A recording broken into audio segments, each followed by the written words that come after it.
Varahi silks వారి grand festive celebrations పొందండి 10,000 రూపాయలు ఆపై కొనుగోలుపై బంగారు నాణెం ఉచితంగా.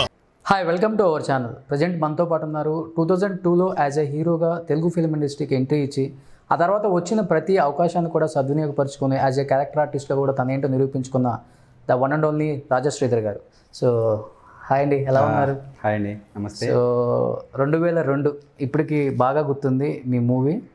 అప్పుడు హీరోగా ఎంట్రీ ఇచ్చారు. దాదాపు ఒక 3-4 మూవీస్ హీరోగా చేసిన తర్వాత హీరోకి కావాలంటే తెలుగు ఇండస్ట్రీలో చాలా ఉండాలని 2002లోనే తెలిసింది చాలామందికి. ఎందుకంటే ఆ టైంలోనే దాదాపు ఫ్రైడే సాటర్డే వచ్చిందంటే ఒక కొత్త హీరో వచ్చాడు ఇండస్ట్రీకి. అట్ ది సేమ్ టైం దాదాపు ఒక 70-80 మంది కొత్త హీరోలు ఏమైపోయారో కూడా అర్థం కాదు. అసలు స్టిల్ 2002 నుంచి 12 దాకా చూసుకుంటే ఒక తరం అంతా హీరోలు ఒక వెలిగారు, ఒక్కసారిగా పడిపోయారు. కొంతమంది ఏమైపోయారో తెలియదు, కొంతమంది ఇంట్లోనే ఉంటున్నారు, బిజినెస్లు చూసుకుంటున్నారు. ఇండస్ట్రీ అంటే ఏదో ఒక విషయంలాగా అయిపోయినట్లుగా కూడా ఉన్నారు చాలామంది. మీరు కూడా అట్ ది సేమ్ టైం 2002లోనే వచ్చారు, హీరోగా ఎంట్రీ ఇచ్చారు, క్యారెక్టర్ ఆర్టిస్ట్గా మీరేంటో నిరూపించుకున్నారు. దాదాపు 100 మూవీస్ దాకా కూడా చేశారు క్యారెక్టర్ ఆర్టిస్ట్గా. ఏంటి అసలుకి 2002 నుంచి ఇప్పుడు దాకా మీ జర్నీ కానీ మీ వెనుకున్న వాళ్ళ జర్నీ కానీ ఆ స్టోరీ అంటే ఏం చెప్పగలరు శ్రీధర్ గారు?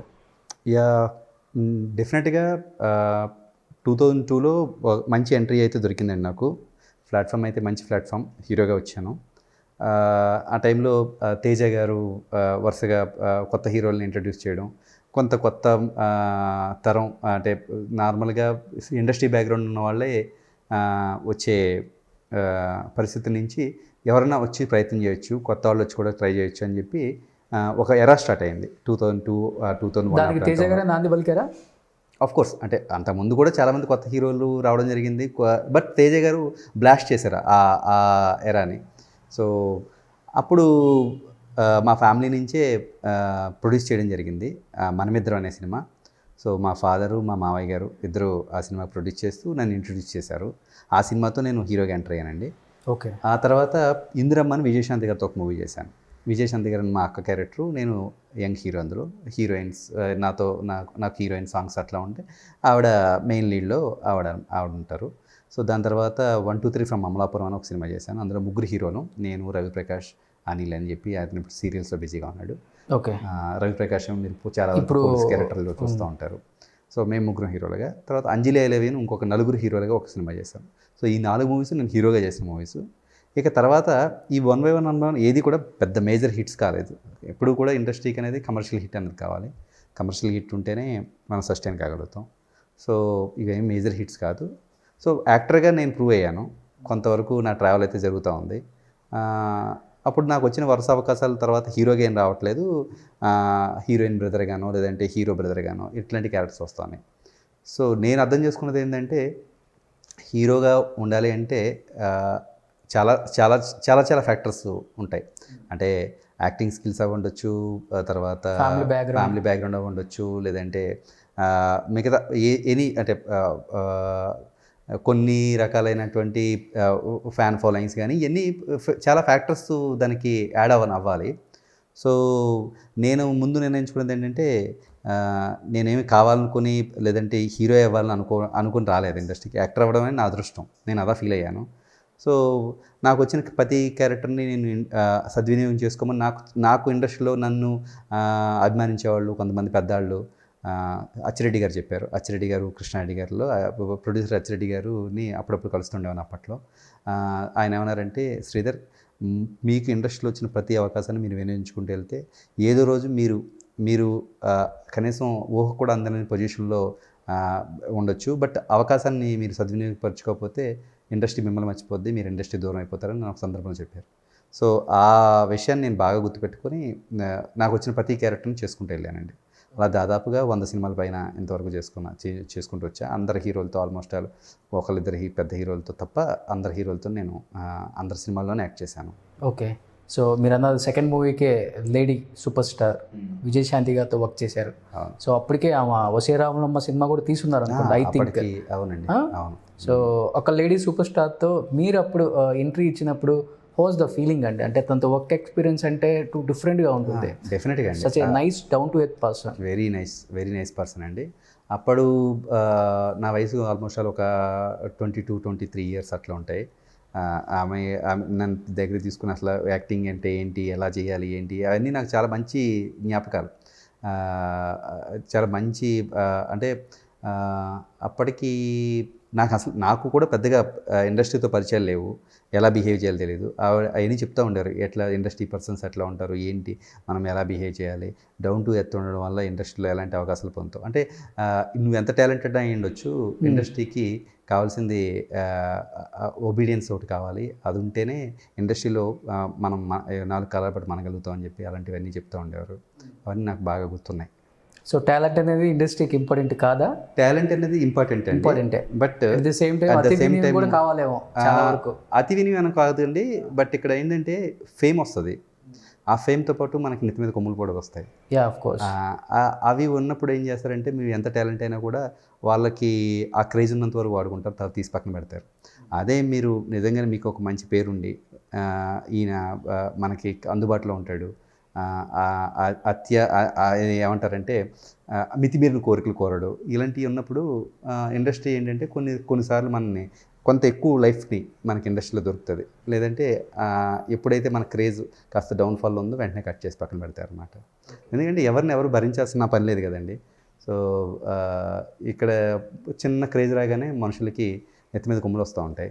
ఓకే. అంటే అది తప్పు కదా, మానవ సహజం అది. దాంతో ఇండస్ట్రీ కూడా ఆటోమేటిక్ దూరం పెట్టేస్తుంది. Okay. So after long gap Vijayashanti గారు మళ్ళీ కమ్బ్యాక్, సర్లేరు నీకెవరు. అవునండి. So still your continue with Vijayashanti గారు, ఆ ర్యాప్ కంటిన్యూ అవుతుందా అప్పటి నుంచి ఇప్పటి వరకు మీతో ఆ జర్నీ?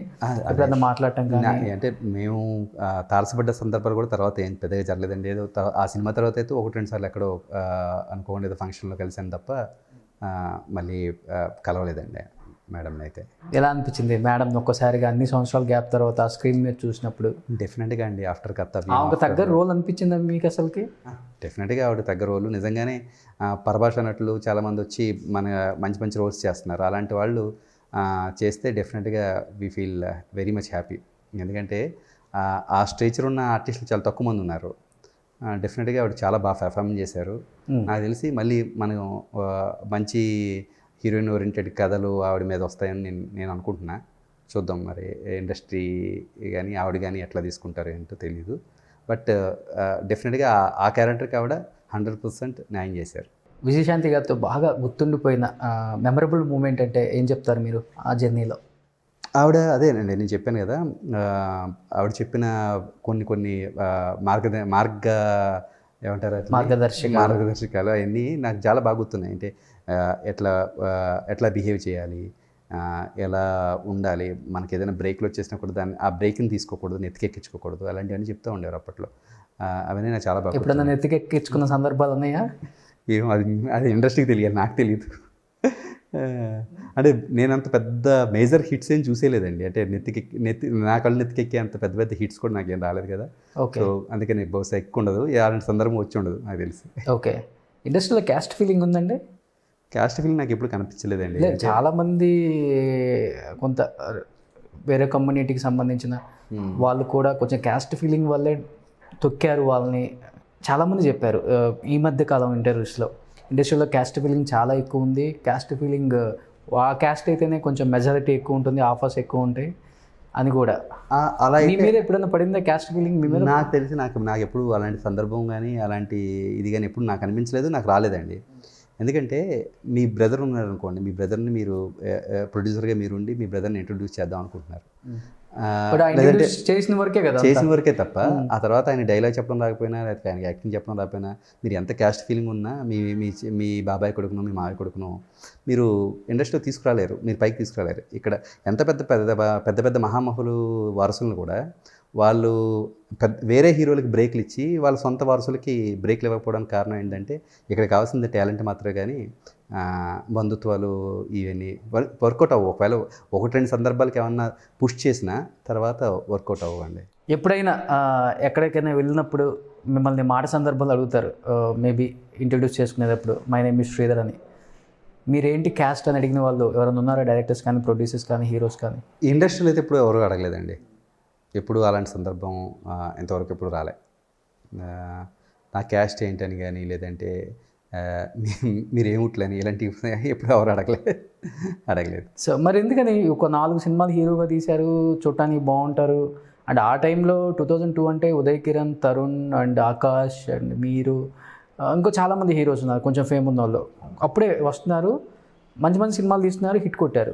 బట్ ఎవరు కూడా 2002 బ్యాచ్ ఆ తర్వాత కనపడ్డ దాఖలాలు మనకు కనపడలేదు. అంత ఘోర పరాజయం కావచ్చు, అంత డౌన్ అయిపోవటం కావచ్చు ఇండస్ట్రీలో. ఎందుకంటారు అంటే తర్వాత వాళ్ళ తరం వస్తుంది కాబట్టి ఈ హీరోలు ఇండస్ట్రీలో కొంచెం పెద్దవాళ్ళు అవుతారు, వీళ్ళని కొంచెం కింద పెడితేనే మంచిదని ఇండస్ట్రీ ఏమైనా పెట్టిందంటారా, లేకపోతే సక్సెస్ లేక వాళ్ళే ఆగిపోయారంటారు? సక్సెస్ లేక వాళ్ళే ఆగిపోయారండి. ఇక్కడ ఎవరిని ఆపడానికి ప్రయత్నాలు చేయరు, అలాంటి సందర్భాలు కూడా ఉండవండి. కేవలం ఇక్కడ మాట్లాడేది సక్సెస్. వాళ్ళ గ్రోత్ కేవలం సక్సెస్ అనే దాని మీద ఆధారపడి ఉంటుంది. వాళ్ళు ఎంచుకునే కథలు కావచ్చు, వాళ్ళు ఎంచుకునే డైరెక్టర్స్ కావచ్చు, ప్రొడ్యూసర్స్ కావచ్చు, మేబీ ఒక్కొక్కసారి ప్రొడక్షన్ హౌస్ కూడా చాలా మ్యాటర్స్. ఆ ప్రొడక్షన్ హౌస్ సినిమాని ప్రమోషన్ చేయడంలో కానీ, లేదా డైరెక్టర్స్ కానీ, కథలు కానీ, ఇవన్నీ మ్యాటర్సేనండి. దీంట్లో ఎవరిని తొక్కడానికి ప్రయత్నించారు. ఇంకా ఏదైనా ఒక వ్యక్తి ఎదుగుతున్నారు అంటే వాళ్ళని ఎలా ఎన్కాస్ట్ చేసుకోవాలని ఇండస్ట్రీ చూస్తారు తప్ప వాళ్ళు తొక్కే ప్రయత్నం అయితే ఇండస్ట్రీ చేయదని నా ఉద్దేశం. ఓకే. సో సపోజ్ మీరు ఏదైనా ఒక మంచి హీరోగా సక్సెస్ కొట్టారనుకోండి, ఇండస్ట్రీలో ఉన్న పెద్ద ప్రొడక్షన్ హౌస్లన్నీ మీతో సినిమా ఎలా చేయొచ్చు, మీతో ఎలా డబ్బు సంపాదించుకోవచ్చు, ఎలా మంచి సినిమా చేయొచ్చు అని ఆలోచిస్తారు తప్ప మిమ్మల్ని తొక్కి వేరే వాళ్ళని ఆ పొజిషన్లో పెట్టాలని ప్రయత్నం చేయదు. సో మరి అలా అనుకుంటే ఇప్పుడు మీకు కనపడుతున్న హీరోలు ఒక స్టార్ ఫ్యామిలీ నుంచి వచ్చిన వాళ్ళు, ఒక స్టార్ ప్రొడ్యూసర్ ఫ్యామిలీ నుంచి వచ్చిన వాళ్ళు తప్ప ఎవరైనా కొత్త హీరో కొంచెం బాగా ఎస్టాబ్లిష్ అయ్యి తీసిన వాడు కనపడుతుంది చూసారు కనపడటం? ఇప్పుడు నాని గారు ఉన్నారు, విజయ్ దేవరకొండ, ఇద్దరు ముగ్గురు పేర్లు తప్ప ఎక్కువ చెప్పగలరా మీరు? అంటే ఆ పేర్లు సరిపోతాయి కదండి. ఇప్పుడు ఆ పేర్లు చాలా. ఆఫ్ కోర్స్ నేను చెప్పేది కూడా అదే. 100 మందిలో 90 మంది బయట వాళ్ళు చెప్పడం వేరు, 10 మంది వీళ్ళు ఉన్నారని చెప్పడం వేరు. At least you can take minimum ఒక 10 మెంబర్స్ ఎవరైనా ఉన్నారంటే వేల మీద లెక్క పెట్టగలరా? కష్టపడి పైకి వచ్చాడు, ఇతను ఇండస్ట్రీ లేపింది, ఇతను టాలెంట్ని నమ్మింది అన్న వచ్చిన హీరోలు ఒకళ్ళిద్దరు తప్ప ఎవరన్నా స్టార్ ఫ్యామిలీ నుంచి వచ్చిన వాళ్ళు తప్ప మిగతా వాళ్ళు ఎవరైనా ఉన్నారా? అంటే ఉండకపోవడానికి కారణం ఏంటంటే ఇప్పుడు మన వీధిలో మన పక్కింటి ఆయన లాయర్ గారు అనుకోండి, వాళ్ళ అబ్బాయి లాయర్ని చేస్తారు, డాక్టర్ గారు అయితే డాక్టర్ని చేస్తారు, వ్యాపారస్తుడు అయితే వ్యాపారం పెట్టిస్తారు. సో అలాగా ఇండస్ట్రీలో పుట్టి పెరిగిన వాళ్ళకి ఆ వ్యాపారం తెలుసు ఎలా చేయాలో. సో వాళ్ళ వారసులను కానీ వాళ్ళ పిల్లల్ని కానీ వాళ్ళకి ఎలా ప్రజెంట్ చేసుకోవాలో తెలుసు కాబట్టి వాళ్ళు ఈజీగా సక్సెస్ అవుతారు. ఇప్పుడు నాలాంటి వాళ్ళు బయట నుంచి వచ్చిన వాళ్ళు ఇండస్ట్రీలో పెరగాలంటే మా ఫాదర్కి సినిమా తీయడం తెలుసు తప్ప సినిమాని ఎలా రిలీజ్ చేయడం తెలియదు, సినిమా రిలీజ్ చేసిన తర్వాత ఎలా ప్రమోట్ చేయాలో తెలియదు. సో మా మామయ్య గారు మెయిన్ ప్రొడ్యూసర్గా, మా ఫాదర్ కో ప్రొడ్యూసర్గా చేసిన సినిమాలకి వాళ్ళకి బిజినెస్ ఎలా చేయాలో తెలియదు. అదే రియల్ ఎస్టేట్లో నన్ను ఒక రియల్ ఎస్టేట్ వెంచర్కి ఓనర్ని చేశారనుకోండి, వాళ్ళు నన్ను ఎలా ప్రమోట్ చేయాలి లేదంటే నా చేత వ్యాపారం ఎలా చేయించాలో ఆ సూత్రాలు చెప్పగలిగేవారు. సినిమా కాబట్టి వాళ్ళు నన్ను అలా చేయలేకపోయారు. అలా మీరు వేరే పెద్ద నిర్మాతలు కానీ డైరెక్టర్లు కానీ వాళ్ళ పిల్లల్ని వాళ్ళకి ఎలా ప్రమోట్ చేసుకోవాలో తెలుసు కాబట్టి వాళ్ళు ఈజీగా చేయగలిగారు. థియేటర్స్ లేవని చాలామంది కామెంట్ చేయడం చూసాం. థియేటర్స్ ఇవ్వరండి చిన్న సినిమాలు తొక్కేస్తారండి. ఎంతసేపు ఆ స్టార్ హీరోలు, ఆ స్టార్ ఫ్యామిలీ, ఆ స్టార్ ప్రొడ్యూసరు, ఆ మెగా ప్రొడ్యూసర్లు అనేవాళ్ళు ఎక్కువ మంది ఉన్నారు. చిన్న హీరోలు కూడా ఈ మధ్య చాలామంది బయట కామెంట్ చేశారు. సో వాటి మీద మీ ఒపీనియన్ ఏంటి అసలుకి? అంటే ఇప్పుడు ఇంత ముందులే మనం ఇప్పుడు థియేటర్స్ మీదో లేదంటే ఈ పర్టికులర్ డిస్ట్రిబ్యూటర్స్ మీద వీటి మీద ఆధారపడాల్సిన పని లేదండి. ఇప్పుడు ఓటీటీ ప్లాట్ఫామ్స్ వచ్చాయి, డిజిటల్ ప్లాట్ఫామ్స్ వచ్చాయి. ఒక రకంగా వాళ్ళకి నిజంగా హెల్ప్. నిజంగా మీరు టాలెంట్ అయితే, నిజంగానే మీకు సినిమా అంటే కసి ఉండి, సినిమా అంటే ప్రేమ ఉండి, సినిమాని తాగి సినిమాలోనే పడుకుంటూ సినిమానే తింటాం అనే పర్సన్స్ ఎవరైతే ఉన్నారో వాళ్ళకి ఈరోజు హ్యాపీగా అద్భుతమైన డిజిటల్ ప్లాట్ఫామ్స్ వచ్చాయండి. వాళ్ళ టాలెంట్ అక్కడ ప్రూవ్ చేసుకోగలిగితే డెఫినెట్గా సినిమా మీ వెనక పడుతుంది. సినిమా వెనకాల మీరు పడక్కర్లేదు.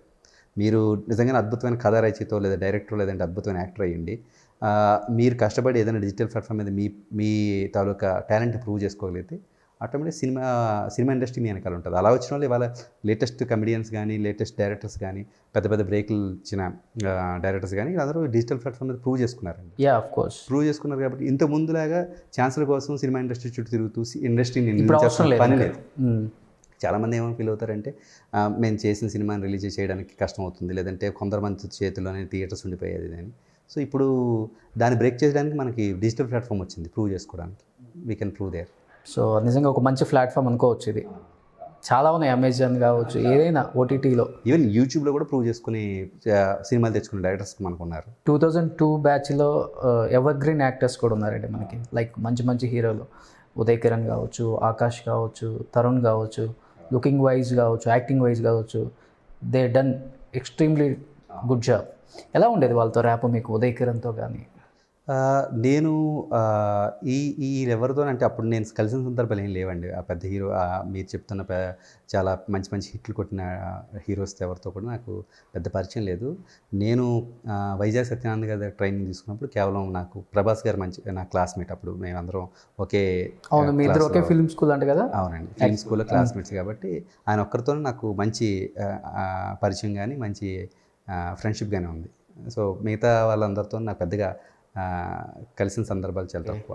సో ఎలా ఉంటుంది ప్రభాస్తో ర్యాప్? ఎందుకంటే ప్రభాస్ ఆల్మోస్ట్ సినిమాలలో మీరు ఉంటారు, యాజ్ ఎ బ్రదర్ గాను, యాజ్ ఎ ఫ్రెండ్ గాను, యాజ్ ఎ కజిన్ గాను. ప్రభాస్ ఫిలిం అంటే రాజేష్ శ్రీధర్ ఉంటారు. ఏంటి మీ ఇద్దరు కాంబో కావచ్చు, మీ ఇద్దరు ఫ్రెండ్షిప్ బాండింగ్ కావచ్చు, ఎలా ఉంటుంది అసలు ప్రభాస్తో? దాదాపు మా ఇద్దరిది ఇప్పటికీ 20 సంవత్సరాల నుంచి కొనసాగుతున్న ఒక అందమైన ఫ్రెండ్షిప్ అండి మా స్నేహం. మేము చాలా చాలా క్లోజ్గా ఉంటాం. అండ్ అగైన్ మంచి ఆయన మీ అందరికీ తెలిసింది హీరో, కానీ నాకు తెలిసిన ప్రభాస్ ఏంటంటే నాకు ఒక మెంటర్, నాకు ఒక ఇన్స్ట్రక్టర్, నాకు ఒక ఇన్స్పిరేషన్. ఇవన్నీ నాకు ప్రభాస్ అండి. ఎందుకంటే మామూలుగా పెద్ద హీరోస్ వాళ్ళ ఫ్రెండ్స్ అంటే వెళ్ళడం, లేదంటే పార్టీస్కి వెళ్ళడం, లేదంటే హ్యాపీగా ట్రిప్లకి వెళ్ళడం ఇలాంటివి ఉంటాయి. కానీ నేను వెళ్ళిన సందర్భంలో కానీ నేను రెగ్యులర్గా వెళ్తూ ఉంటే మాకు మధ్య జరిగే డిస్కషన్స్ ఎలా ఉంటాయంటే ఒక మంచి సినిమా గురించో, లేదంటే ఒక మంచి బుక్ గురించో, లేదంటే ఏదన్నా ఒక పాజిటివ్ విషయం గురించో ఉంటుంది తప్ప అన్నెసరీ థింగ్స్ మా మధ్య డిస్కషన్స్ ఉండవు. రీసెంట్గా ఆయన ఒక మంచి బుక్ నాకు సజెస్ట్ చేశారు. ఆ బుక్ చదివిన తర్వాత నా జీవితంలో చాలా మార్పులు వచ్చాయి. నాకు ఆల్మోస్ట్ చాలా చాలా ఇన్స్పైర్ చేసిన బుక్ అనమాట, ఫౌంటైన్ హెడ్ అని. ఆయన చదివి చదువుతాం అయితే తప్పకుండా చదివి మీ జీవితంలో పెనుమార్పుని చూస్తారు మీరు.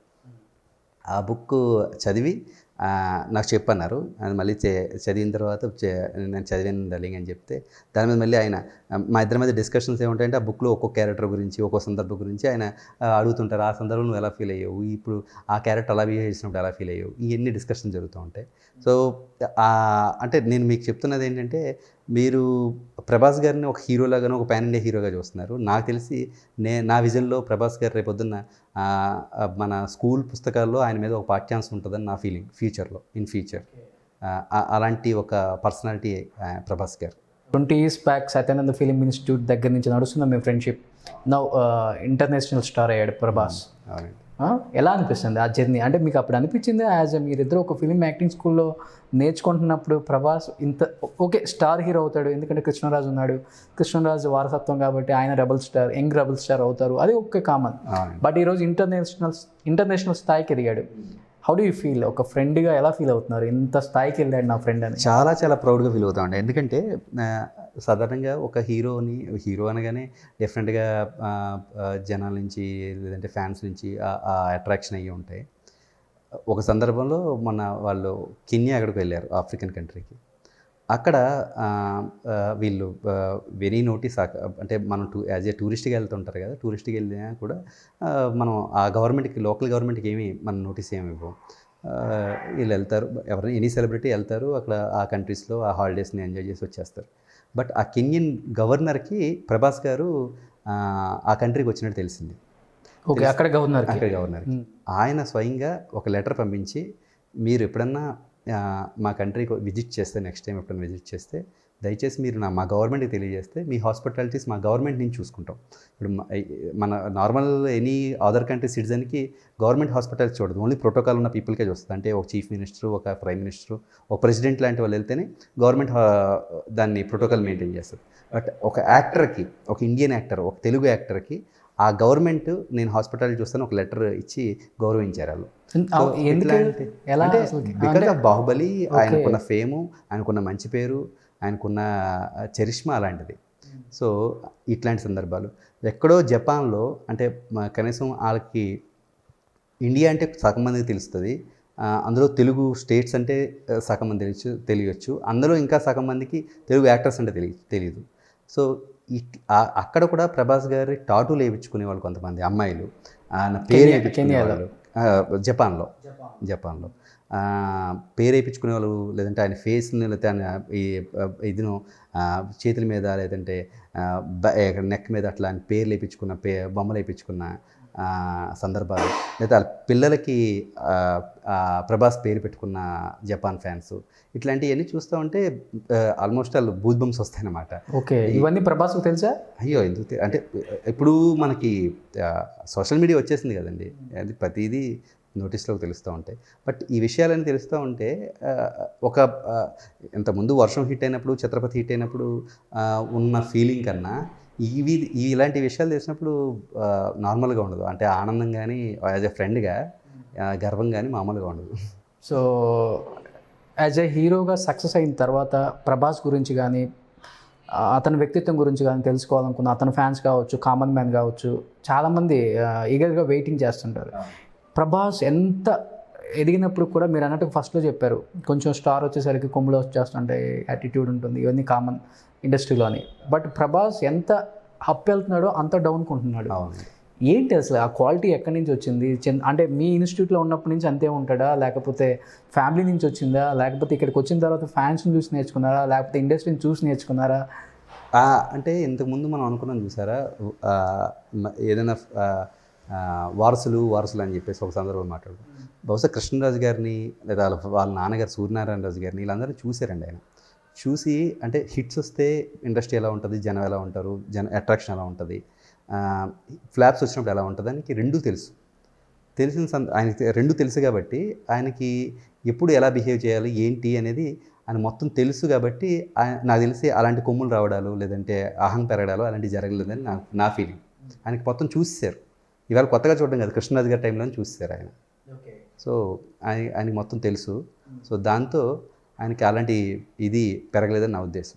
సో శ్రీధర్ గారు, సో ఆన్ స్క్రీన్ ప్రభాస్ని మేము అందరం చూసేసాం, ఆయన యాటిట్యూడ్ కావచ్చు, ఆయన నెక్స్ట్ లెవెల్ కావచ్చు అన్నీ చూసాం. బట్ ఆఫ్ స్క్రీన్ ప్రభాస్ ఎలా ఉంటాడు, ఫ్రెండ్స్తో ఎలా ఉంటాడు, ఫ్యాన్స్ గురించి ఏం మాట్లాడుతుంటాడు, కామన్ మ్యాన్ తన గురించి ఆలోచించే విధానం ఎలా ఉందనుకుంటాడు, అసలు ఎలా చూసుకుంటాడు, ఎలా ట్రీట్ చేస్తుంటాడు మిమ్మల్ని? అంటే ఆయన ఎంత ఫుడ్ లవర్ అంటే ఆయనకి టేబుల్ మీద ఆల్మోస్ట్ ఆయనకి చీట్ డే ఉంటుంది, చీట్ మీల్ రోజు. అంటే ఆయన ఆల్మోస్ట్ డైట్లో ఉంటారు, తప్పదు వాళ్ళకి వాళ్ళు చేసే మెయింటెనెన్స్ కోసం డైట్ ఫుల్గా ఎప్పుడు ఫాలో అవుతుంటారు. మధ్యలో చీట్ మీల్ అని చెప్పేసి ఆయన ఎవరైతే డైటీషియన్ ఉన్నారో ఆయన డైటీషియన్ కొన్నిసార్లు బ్రేక్ ఇస్తారు. బ్రేక్ ఇచ్చినప్పుడు ఆల్మోస్ట్ ఆయనకి చైనీస్, ఇండియన్, మొగలై అన్ని రకాల డిషెస్ ఇంక్లూడింగ్ ఇడ్లీ పెసరట్ దగ్గర నుంచి మొత్తం ఆ రోజు మొత్తం టేబుల్ మీద అన్నీ ఉండాలి. అంత పెద్ద ఫుడ్ లవర్. బట్ దురదృష్టవశాత్తు ఆయన అంత పెద్ద హీరో అవడం వల్ల ఆ ఫుడ్ని ఎంజాయ్ చేయడానికి చాలా తక్కువ టైం దొరుకుతుంది ఆయనకి. సో ఫుడ్ వరకు ఆయనకి ఉన్న హాబీ కానీ, లేదా ఇష్టం కానీ, ప్రేమ కానీ అది. ఇక ఫ్రెండ్స్ విషయానికి వస్తే ఆయన ఫ్రెండ్షిప్కి ఇచ్చే వాల్యూ అంతా ఇంత కదండి. ఎందుకంటే ఆల్మోస్ట్ ఆయన ప్రొడ్యూసర్స్ కానీ, ఆయన కాస్ట్యూమర్స్ కానీ, డ్రెస్ డిజైనర్ కానీ, లేదంటే ఆయన మేనేజర్గా ఉన్న శ్రీను కానీ, ప్రభాస్ సీన్ కానీ, వీళ్ళంతా ఆయన ఫ్రెండ్సే. ఎవరు కూడా బయట నుంచి వచ్చి పనిచేస్తున్న వాళ్ళు ఎవరు లేరు.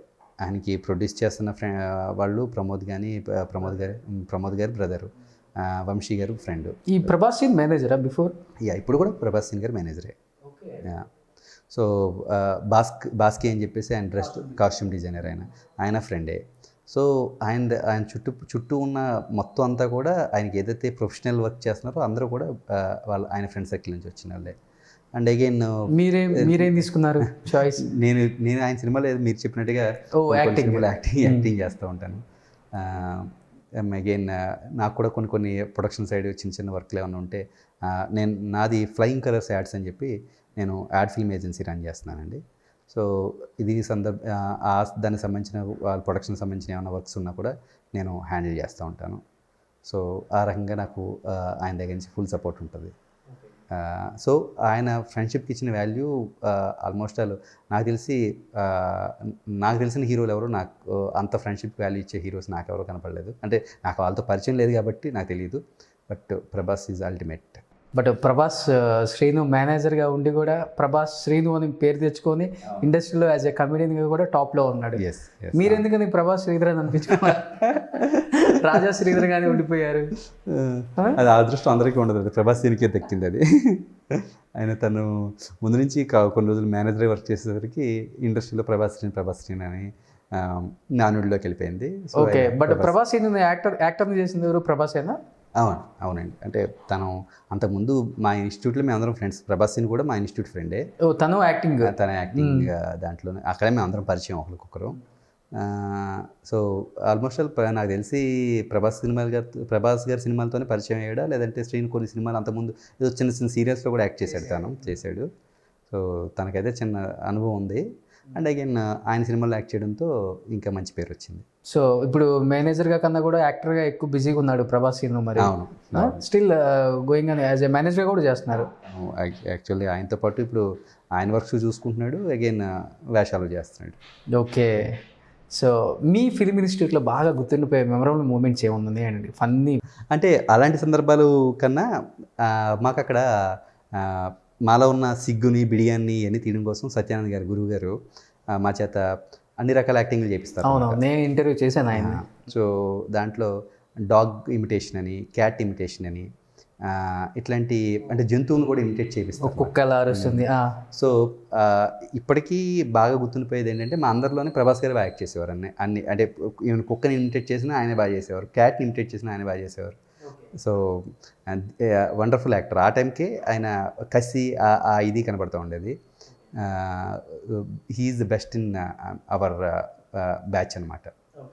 ఇప్పటికి అది ఓకే. ఇన్స్టిట్యూట్ బయట చేసిన కోతిపల్లి అంటే ఆయన మరీ అంటే చూసి ఎంజాయ్ చేస్తాడు. ప్రభాస్ సీన్ మంచి కోతి. సో ఈయన చేసే కోతి పనులు చూసి నవ్వుకోవడం లేదంటే ఎంజాయ్ చేయడం తప్ప పర్సనల్గా ఆయన పెద్ద కోతి పనులు చేయరండి ఆయన అసలుకి. అంటే సరదాగా మాట్లాడతారు కానీ తక్కువ అలాంటి కొంచెం ఆ పర్సనాలిటీ ఏంటంటే కొంచెం హుందాగా ఉండే పర్సనాలిటీ. ఆ యాక్టింగ్లో వెళ్ళినప్పుడే అలాంటి అక్కడ ఏదైనా సిచ్యువేషన్ ఉంటే వెళ్తారేమో తప్ప బయటకు వస్తే చాలా హుందాగా ఉండే personality. Okay, so but Prabhas మీరు అన్నట్లుగానే కోతిలాగా పిల్లిలాగా ఏది చెప్పినా సత్యనారాయణ గారు చెప్పినా చేస్తారంటారు. బట్ ఎందుకని ప్రభాస్ గారికి స్టిల్ ఇంత పెద్ద హీరో అయినప్పుడు కూడా, ఇండస్ట్రీలో ఉన్నప్పుడు కూడా ఇంత సిగ్గు ఇంకా పోలేదు అంటే ఏం చెప్తారు? ఎందుకు ఆ సిగ్గని కాదండి, ఆయన తత్వం అది. అంటే కొంతమంది ఇంట్రోవర్ట్స్, కొంతమంది ఎక్స్ట్రోవర్ట్స్ అంటారు కదా. ఆయన ఏదన్నా సరే ఆలోచన చేసి దాన్ని ఎడ్యుకేషన్ చేయడంలో అద్భుతం ఆయన.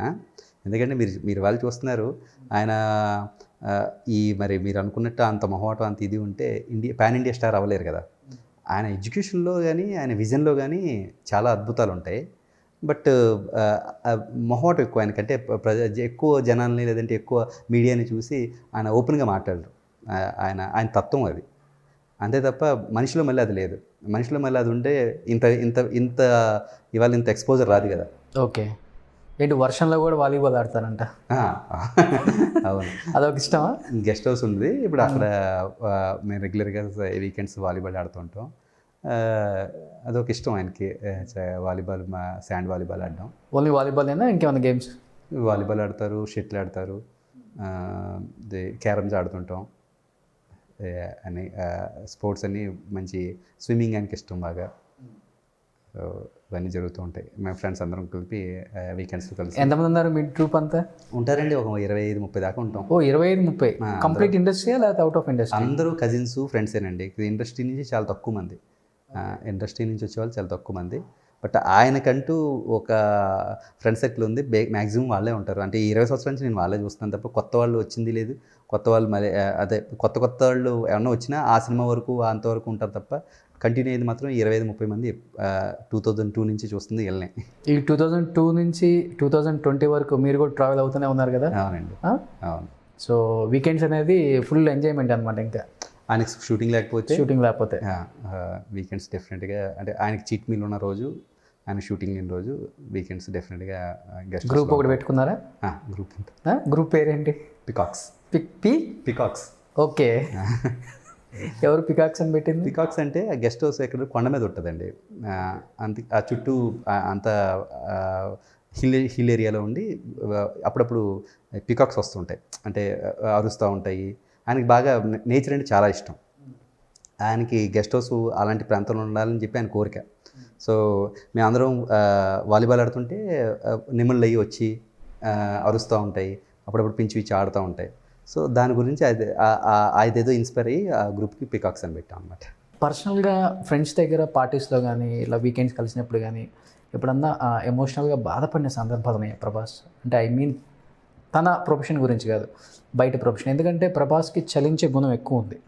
ఎక్కడన్నా ఏదైనా ఇన్సిడెంట్ జరిగితే ఇమ్మీడియట్గా ఇండస్ట్రీ నుంచి పెద్ద అమౌంట్ ప్రభాస్ తప్పితే ఎవరిని నేను ఎందరూ చూడలేదు.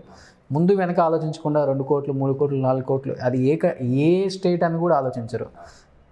హైయెస్ట్ అమౌంట్ ప్రభాస్దే ఉంటుంది. అంటే చలించే గుణం చాలా తక్కువ మందికి ఉంటుంది, అది ప్రభాస్కి ఫస్ట్ ఉంది.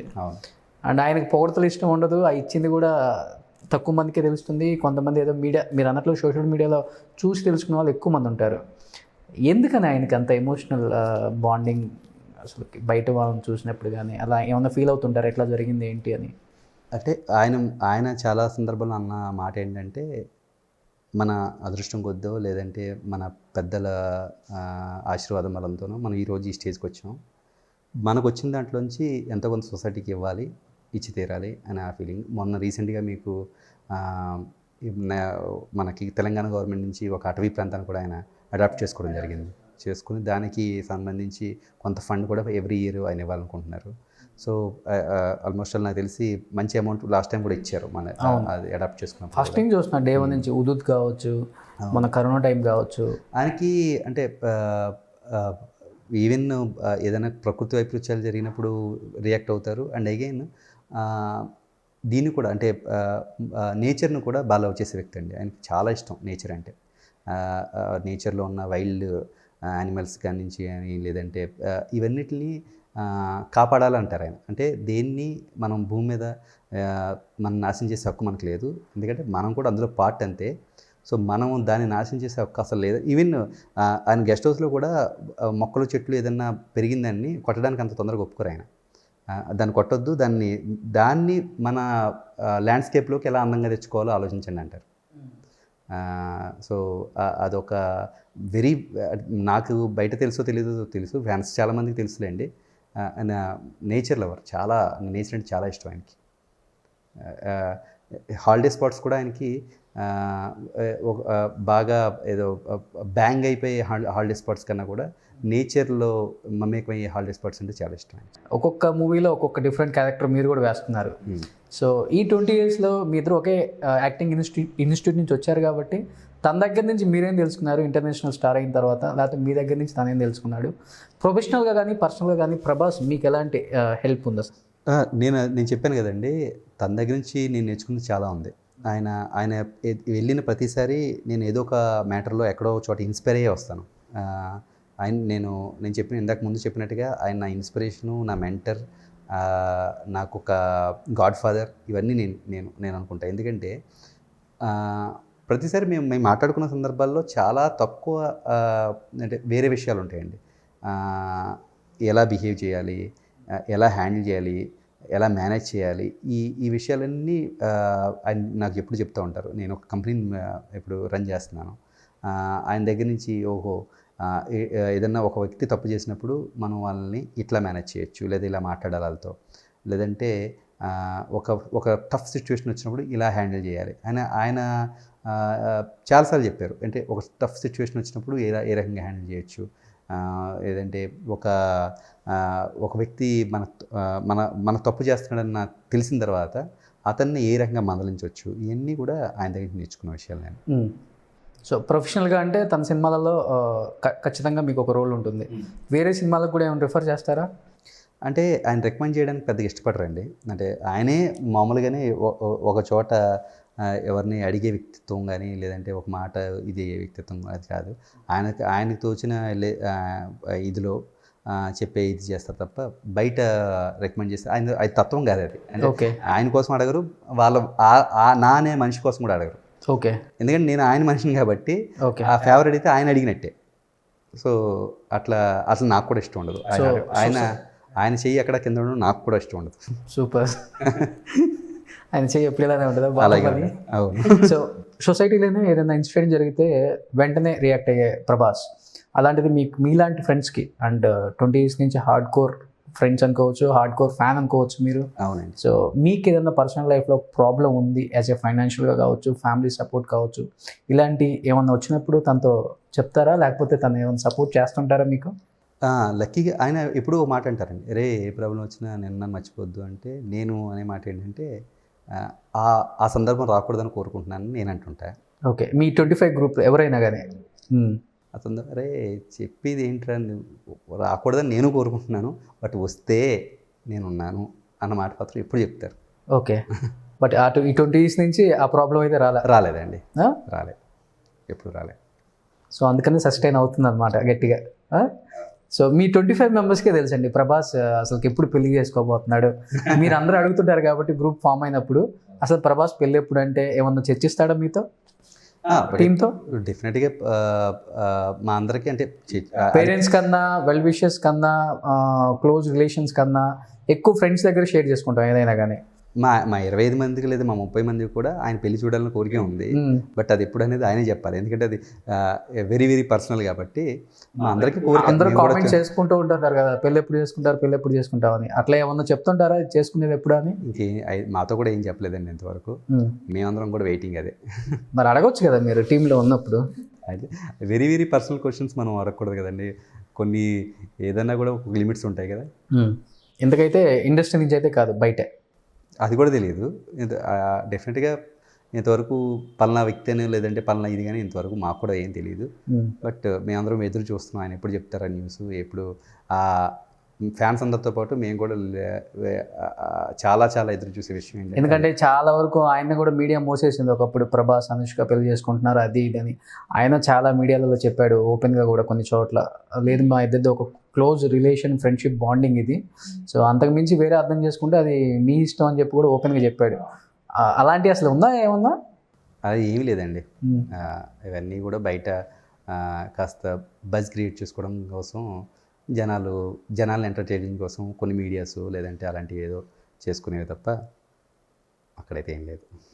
So last and final Prabhas గురించి ఒకటి, ప్రభాస్లో పాజిటివ్ అంటే ఏం చెప్తారు? పాజిటివ్ అంటే ఈజ్ వెరీ స్ట్రాంగ్ అండి, మెంటల్గా కానీ ఏదైనా టఫ్ సిచ్యువేషన్స్ హ్యాండిల్ చేయడంలో కానీ. ఎందుకంటే ఈరోజు బాహుబలి అనే ఒక అద్భుతమైన హిట్ వచ్చిన తర్వాత ఆ స్టేటస్ని మెయింటైన్ చేయడం అంటే మానవ మాతృకి సాధ్యమేది కాదు. ఎందుకంటే ఆల్మోస్ట్ ఆల్ తెలుగు సినిమాని ప్రపంచ స్థాయికి తీసుకెళ్ళిపోయిన సినిమా, ఆయనకి ప్రపంచ స్థాయికి గుర్తింపుని తీసుకొచ్చిన సినిమా. సో ఆ స్టేచర్ని మోయడం కూడా చాలా కష్టం. దాన్ని మోస్తూ కూడా ఆయన అంత డౌన్ టు ఎర్త్ ఉండి అలా హ్యాండిల్ చేయగలుగుతున్నారంటే చాలా చాలా గ్రేట్. ఎందుకంటే అంటే నాకు తెలిసి మాంగ్స్కు, ఋషులకు, ఇట్లాంటి వాళ్ళకి ఎంత పవర్స్ వచ్చినా కూడా నార్మల్గా ఉంటారు. మామూలు మనుషులకి అంటే రోజు ఉప్పు కారం తింటూ నార్మల్ లైఫ్ని గడిపే వాళ్ళకి దాన్ని హ్యాండిల్ చేయడం చాలా కష్టం. దాన్ని హ్యాండిల్ చేస్తున్నారంటే నేను ఇంతకుముందు అదే చెప్పాను, ఆయనకున్న మెంటల్ ఎబిలిటీస్ కానీ, ఆయన ఉన్న తెలివితేటలు, లేదంటే ఆయనకున్న విజన్, ఇవన్నిటికీ రేపొద్దున్న మనం మన పిల్లల పాఠ్యపుస్తకాల్లో ఆయన గురించి పాఠం చూస్తామని చెప్పి అంటున్నాను. అందుకే నాకు తెలిసిన ప్రభాస్ వేరు, ఆయన విజన్ వేరు, ఆయన తాలూకా ఆలోచన విధానాలు వేరు. సో దాంతో నేను చెప్తున్నాను, ఆయన రేపొద్దున్న చేసే విషయాలకు కానీ లేదంటే విధికి కానీ మనం మన పిల్లల పాఠ్యపుస్తకాల్లో ప్రభాస్ గురించి పాఠం చూస్తాం. సో నెగిటివ్ పాయింట్ కూడా ఉంటుంది కదా ఏ మనిషికైనా కానీ. నెగిటివ్ పాయింట్స్ అయితే నేను ఎప్పుడు ఏ సందర్భంలో చూడలేదండి. ఆయన నుంచి ఇప్పుడు పాజిటివ్నే చూశాను, దాన్ని నేర్చుకున్నాను. అంత మనుషులకు తొందరగా నమ్మేయటం ఇలాంటి నెగిటివ్ పాయింట్స్ కూడా ఉంటుంటాయి కదా.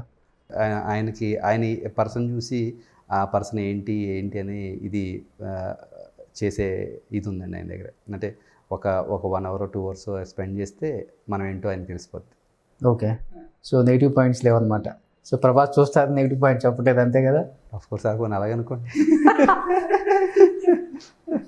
ప్రభాస్ చూడక్కలేదండి, ప్రభాస్ ఫ్యాన్స్ చూసినా చాలు. సో ఇప్పటికి అలాంటి ఫ్యాన్స్ ఉన్నారంటారా? ఒకప్పుడు ఉన్నారు కానీ ఇప్పుడు ఉన్నారా? ఉన్నారండి, ఆయనకైతే ఉన్నారు. నేను ఏదో సందర్భంలో గుజరాత్ ఏం చెప్తుంటారు అసలు ఫ్యాన్స్ గురించి? ఆయన చాలా ఎంతలా మోసేస్తున్నారు కదా ఫ్యామిలీని కానీ. ఆయన చాలా బాధ్యతగా వ్యవహరించేది ఏంటంటేనండి, ఆయన ఏదైనా పొరపాటున ఒక చిన్న స్టేట్మెంట్ ఏదైనా ఇచ్చినా లేదంటే ఏదైనా సందర్భంలో గొప్పని మాట్లాడితే అది ఫ్యాన్స్కి రాంగ్ వెళ్ళిపోతుందని చాలా చాలా జాగ్రత్తగా ఉంటారు ఆయన. ఓకే. ఏదన్నా ఒక విషయం మాట్లాడాలనుకున్నప్పుడు ఒక్కొక్కసారి ద్వంద్వద్దాలు వస్తాయి. ద్వంద్వద్దాలు వచ్చి ఫ్యాన్స్ ఇంకో రంగా తీసేసుకుంటారేమో అని ఆయన తక్కువగా మాట్లాడడానికి లేదంటే చాలా క్యాలిక్యులేటెడ్గా మాట్లాడడానికి, బ్యాలెన్స్గా మాట్లాడడానికి కూడా అలాంటి పెద్ద వ్యక్తులకి చాలా బాధ్యతాయుతంగా ప్రవర్తించాలి. అసలు స్టేట్మెంట్లో ఇవ్వడానికి అది వేరే విషయం. ఒకళ్ళు ఇచ్చినా కూడా చాలా బాధ్యతాయుతంగా ఎందుకు ఇస్తారంటే ద్వంద్వార్థాలతో ఎక్కడన్నా ఫ్యాన్స్కి ఇదవుతారేమో అని చెప్పేసి ఆయన ఆ విషయంలో చాలా జాగ్రత్తగా ఉంటారు. సో ప్రభాస్ గారు ఏదైనా సినిమా రిలీజ్ ఉండి ఏదో ఆ ప్రమోషన్లో చూడటం తప్పితే మిగతా టైంలో ఎక్కడ మీడియాలో చూడటం అంటే ప్రభాస్ని ఇంపాసిబుల్ అది. అవును. కమింగ్ టు ఇప్పుడు మీరు ఫ్లయింగ్ కలర్స్ కూడా నడుపుతున్నారు. ఐ థింక్ కొన్ని పొలిటికల్ యాడ్స్ కూడా చేశారని నేను విన్నా. పొలిటికల్ యాడ్స్ కానీ కూడా కమర్షియల్ యాడ్స్ ఎక్కువ చేశాం. ఓకే. కమర్షియల్ యాడ్స్, తర్వాత కొన్ని కార్పొరేట్ ఫిల్మ్స్, అట్లానే కాన్సెప్ట్ వీడియోస్ కూడా చేస్తాం. కాన్సెప్ట్ వీడియోస్ అంటే మనకి సాధారణంగా గాంధీజీ గారి గురించో, అబ్దుల్ కలాం గారి గురించో, లేదంటే మోడీ గారి గురించో మనం యూట్యూబ్లో క్లిక్ చేసినా లేదంటే ఏదైనా మీడియా ఛానల్ క్లిక్ చేసినా వాళ్ళ గురించి మంచి మంచి ఆర్టికల్స్ వస్తాయి. ఓకే. బట్ మన లైఫ్లో మన ఇన్స్పైర్ చేసిన వ్యక్తులు, మన గురువులు కావచ్చు, మన తల్లిదండ్రులు కావచ్చు, లేదా మన తాతగారు, అమ్మమ్మ, ఇట్లాంటి వాళ్ళు మన ఫ్యామిలీ మెంబర్స్, మన చుట్టూ మనకి ఇష్టమైన వ్యక్తులు మనల్ని ఒక స్టేజ్కి తీసుకురావడానికి వాళ్ళ కృషి కానీ వాళ్ళ త్యాగాలు కానీ చాలా ఉంటాయి. వాళ్ళ మీద డాక్యుమెంటరీస్ కానీ లేదంటే వీడియోస్ కానీ ఉండవు. నేను ఫ్లయింగ్ కలర్స్ నుంచి ఇచ్చే కాన్సెప్ట్ వీడియోస్ ఏంటంటే మీ తల్లిదండ్రులకైనా లేదా మీ గురువులకైనా మీకు ఇష్టమైన లీడర్స్ గురించి కానీ మీ అభిమానంతో మీరు ఒక వీడియోని ప్రజెంట్ చేయొచ్చు. ఆ వీడియోలో ఏముంటుందంటే వాళ్ళ పుట్టుక దగ్గర నుంచి వాళ్ళు చదువుకున్న బడి, అమ్మఒడి, వాళ్ళ ఉద్యోగం, వాళ్ళ ఎదుగుదల, ఇవన్నీ వస్తూ ఒక డాక్యుమెంటరీ, ఒక బయోగ్రఫీ వీడియో లాగా. ఈ కాన్సెప్ట్ వీడియో అనే దాంట్లో మనకి ఇష్టమైన తల్లిదండ్రులకు కానీ లేదంటే గురువులకు కానీ లేదంటే మనం నచ్చిన లీడర్స్ కానీ ఇలాంటి వాళ్ళకి అంటే సొసైటీలో అద్భుతమైన గుర్తింపు లేకపోయినా మన కోసం ఎన్నో త్యాగాలు చేసి వాళ్ళ లైఫ్ని సాక్రిఫైస్ చేసిన మనకి ఇష్టమైన వ్యక్తులు ఉంటారు, లేదంటే మన ఇన్స్పైర్ చేసిన వ్యక్తులు ఉంటారు. వాళ్ళ కోసం ఒక మంచి వీడియోని బయోగ్రఫీ వీడియోలో ప్రజెంట్ చేసే ఒక లైఫ్ ఈజ్ బ్యూటిఫుల్ అనే ఒక కాన్సెప్ట్ని మేము తీసుకొచ్చాం. ఓకే. దాని మీద కొన్ని వీడియోస్ ఆల్రెడీ చేశాను. ఇప్పుడు ఆల్రెడీ కొన్ని ప్రాజెక్టులు జరుగుతున్నాయి. కొన్ని ఎన్ఆర్ఐస్ కానీ లేదంటే ఒక మంచి బయట లెవెల్కి వచ్చిన ఒక డాక్టర్ కానీ, నా ఫ్రెండ్స్ కొంతమంది ఉన్నారు, మంచి డాక్టర్ తను, వాళ్ళ మదర్ ఒక నర్స్. సో ఆవిడ ఎన్నో సాక్రిఫైస్ చేసుకుంటూ తను డాక్టర్ చేసింది ఆ అబ్బాయిని. ఓకే. సో వాళ్ళ మదర్ మీద ఒక బయోగ్రఫీ వీడియో చేస్తున్నాం. సో ఇట్లాంటి వీడియోస్ మేము ఫ్లయింగ్ కలర్స్ నుంచి లైఫ్ ఈజ్ బ్యూటిఫుల్ అనే కాన్సెప్ట్తో చేస్తాం. లైక్ ఒక షార్ట్ ఫిల్మ్స్ లాగా. షార్ట్ ఫిల్మ్స్ వాళ్ళ ఫ్యామిలీలో ఆ ఫిల్మ్ ఇన్సిడెంట్స్, ఒక ఏదైనా సందర్భం వాళ్ళ మదర్ది 60th బర్త్డే 70th బర్త్డే ఉంటుంది, లేదంటే వాళ్ళ మదర్ది ఫాదర్ది షష్టిపోతుంటుంది. ఆ సందర్భంలో వాళ్ళు ఆ వీడియోని ప్రజెంట్ చేసుకుంటారు చుట్టాల మధ్య, రిలేషన్స్ మధ్య, ఫ్రెండ్స్. ఎందుకంటే ఒక యాక్టర్గా ఉండి ఇలా ఒక యాడ్ నడుపుతుంది అంటే ఎందుకంటారు? అంటే యాజ్ అన్ యాక్టర్గా నేను సినిమాలు చేస్తూ ఉన్నాను, వెళ్తూ ఉంది. బట్ నాకు ఒక ప్యాషన్ ఉంది. నేనంటూ ఒక బిజినెస్ని ఎస్టాబ్లిష్ చేయాలి. ఈ 18 సంవత్సరాల జర్నీలో దీనికి ఫుల్ ప్రభాస్ సపోర్ట్ ఉంటుందా? డెఫినెట్గా ఆయన సపోర్ట్ ఉంటుంది. అండ్ అగైన్ నాకు ఒక ప్యాషన్ ఉంది, నేనేదో ప్రూవ్ చేసుకోవాలి ఒక క్రియేటివ్ దీనిలో అని చెప్పి. సో దా ఐడియాలో నుంచి ఆ ప్యాషన్ నుంచి వచ్చింది ఫ్లయింగ్ కలర్స్. ఎందుకంటే యాక్టింగ్ సైడ్ ఉన్న వాళ్ళు ఎక్కువగా కొంచెం మనీ వచ్చే బిజినెస్ సైడ్ వెళ్తుంటారు. కన్స్ట్రక్షన్ అని, రియల్ ఎస్టేట్ అని, పబ్స్ అని, హబ్స్ అని ఏదేదో వెళ్తుంటారు. మీరు కంప్లీట్గా మళ్ళీ దీంట్లోనే వచ్చి చేయటం వల్ల మెయిన్ రీజన్ ఏంటని? అందుకని నా ప్యాషన్ ఇదండి. అంటే నేను నాకు 18 సంవత్సరాల నుంచి నాకు తెలిసింది ఏంటంటే ఇండస్ట్రీయే. నాకు ఉన్న ఫ్రెండ్స్ ఇండస్ట్రీ పర్సన్సే, డైరెక్టర్లు అవ్వచ్చు, లేదంటే కెమెరామెన్లు అవ్వచ్చు, లేదంటే మిగతా టెక్నీషియన్స్ అవ్వచ్చు. వీళ్ళ మధ్యలోనే పెరిగాను ఈ 18 సంవత్సరాల నుంచి. అంటే నాకు తెలిసి నేను 21 ఇయర్స్కి వచ్చాను. ఆల్మోస్ట్ 21 ఇయర్స్ తర్వాత ఇప్పుడు నాకు 40 ఇయర్స్. ఈ మధ్య జర్నీలో జరిగిందంతా నా చుట్టూ ఉన్నదంతా కూడా ఈ క్రియేటర్సే, నన్ను ఇన్స్పైర్ చేసిన పీపుల్ వెళ్ళే. సో ఇక్కడే నేను ఏదైనా ఇక్కడ ఒక వర్క్ని నేర్చుకున్నాను, ఆ వర్క్లోనే ప్రూవ్ అవ్వాలి. సో దాంతోనే నేను పెట్టింది ఫ్లయింగ్ కలర్స్ అనే సంస్థ. దీంట్లో ఆల్మోస్ట్ ఒక 100 యాడ్ ఫిల్మ్స్ పైన చేశాను. వైసీపీ టీడీపీ కూడా కొన్ని చేశారనుకుంటా, చేయలేదు. పార్టీ సంబంధించి ఏం చేయలేదండి. నేను చేసినవి కమర్షియల్సే.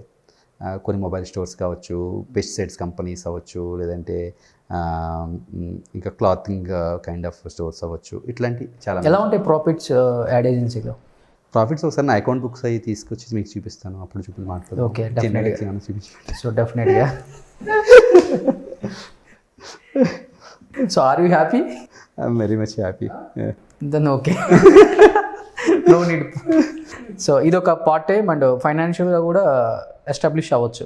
అవునండి, అంటే ఒక రకంగా పార్ట్ టైం కూడా కదా, ఫుల్ టైం నేను ఇప్పుడు ఫ్లయింగ్ కలర్స్లో ఉంటున్నాను. అండ్ అగైన్ మధ్య మధ్యలో సినిమా మూవీస్ ఏమైనా వస్తే చేసుకుంటూ వెళ్తా ఉన్నాను అనమాట. ఓకే. ఇప్పుడు ప్రజెంట్ శ్రీకరం అనే మూవీ శర్వానంద్ గారి ఒకటి చేస్తున్నాను. భవ్య క్రియేషన్స్ నితిన్ గారి హీరోగా ఒక మూవీ చేస్తున్నాను. సో చంద్రశేఖర్ గారిది. సో కొన్ని అట్లా ప్రాజెక్ట్స్ ఉన్నాయి. And at the same time నా కార్పొరేట్ ఫిల్మ్స్, యాడ్ ఫిల్మ్స్ జరుగుతున్నాయి. ఎందుకు ప్రభాస్ శ్రీధర్ గారు, సారీ రాజా శ్రీధర్ గారు? వెరీ మచ్ హ్యాపీ మీరు అట్లా చెప్తే. సో మీకు ఇప్పటి నుంచి నేమ్ వచ్చేస్తుంది అయితే ప్రభాస్ శ్రీధర్ అనే. ఇంకా మళ్ళీ ప్రభాస్ ఇన్ పోటీకి వచ్చేస్తాడు, మీ ఇష్టం.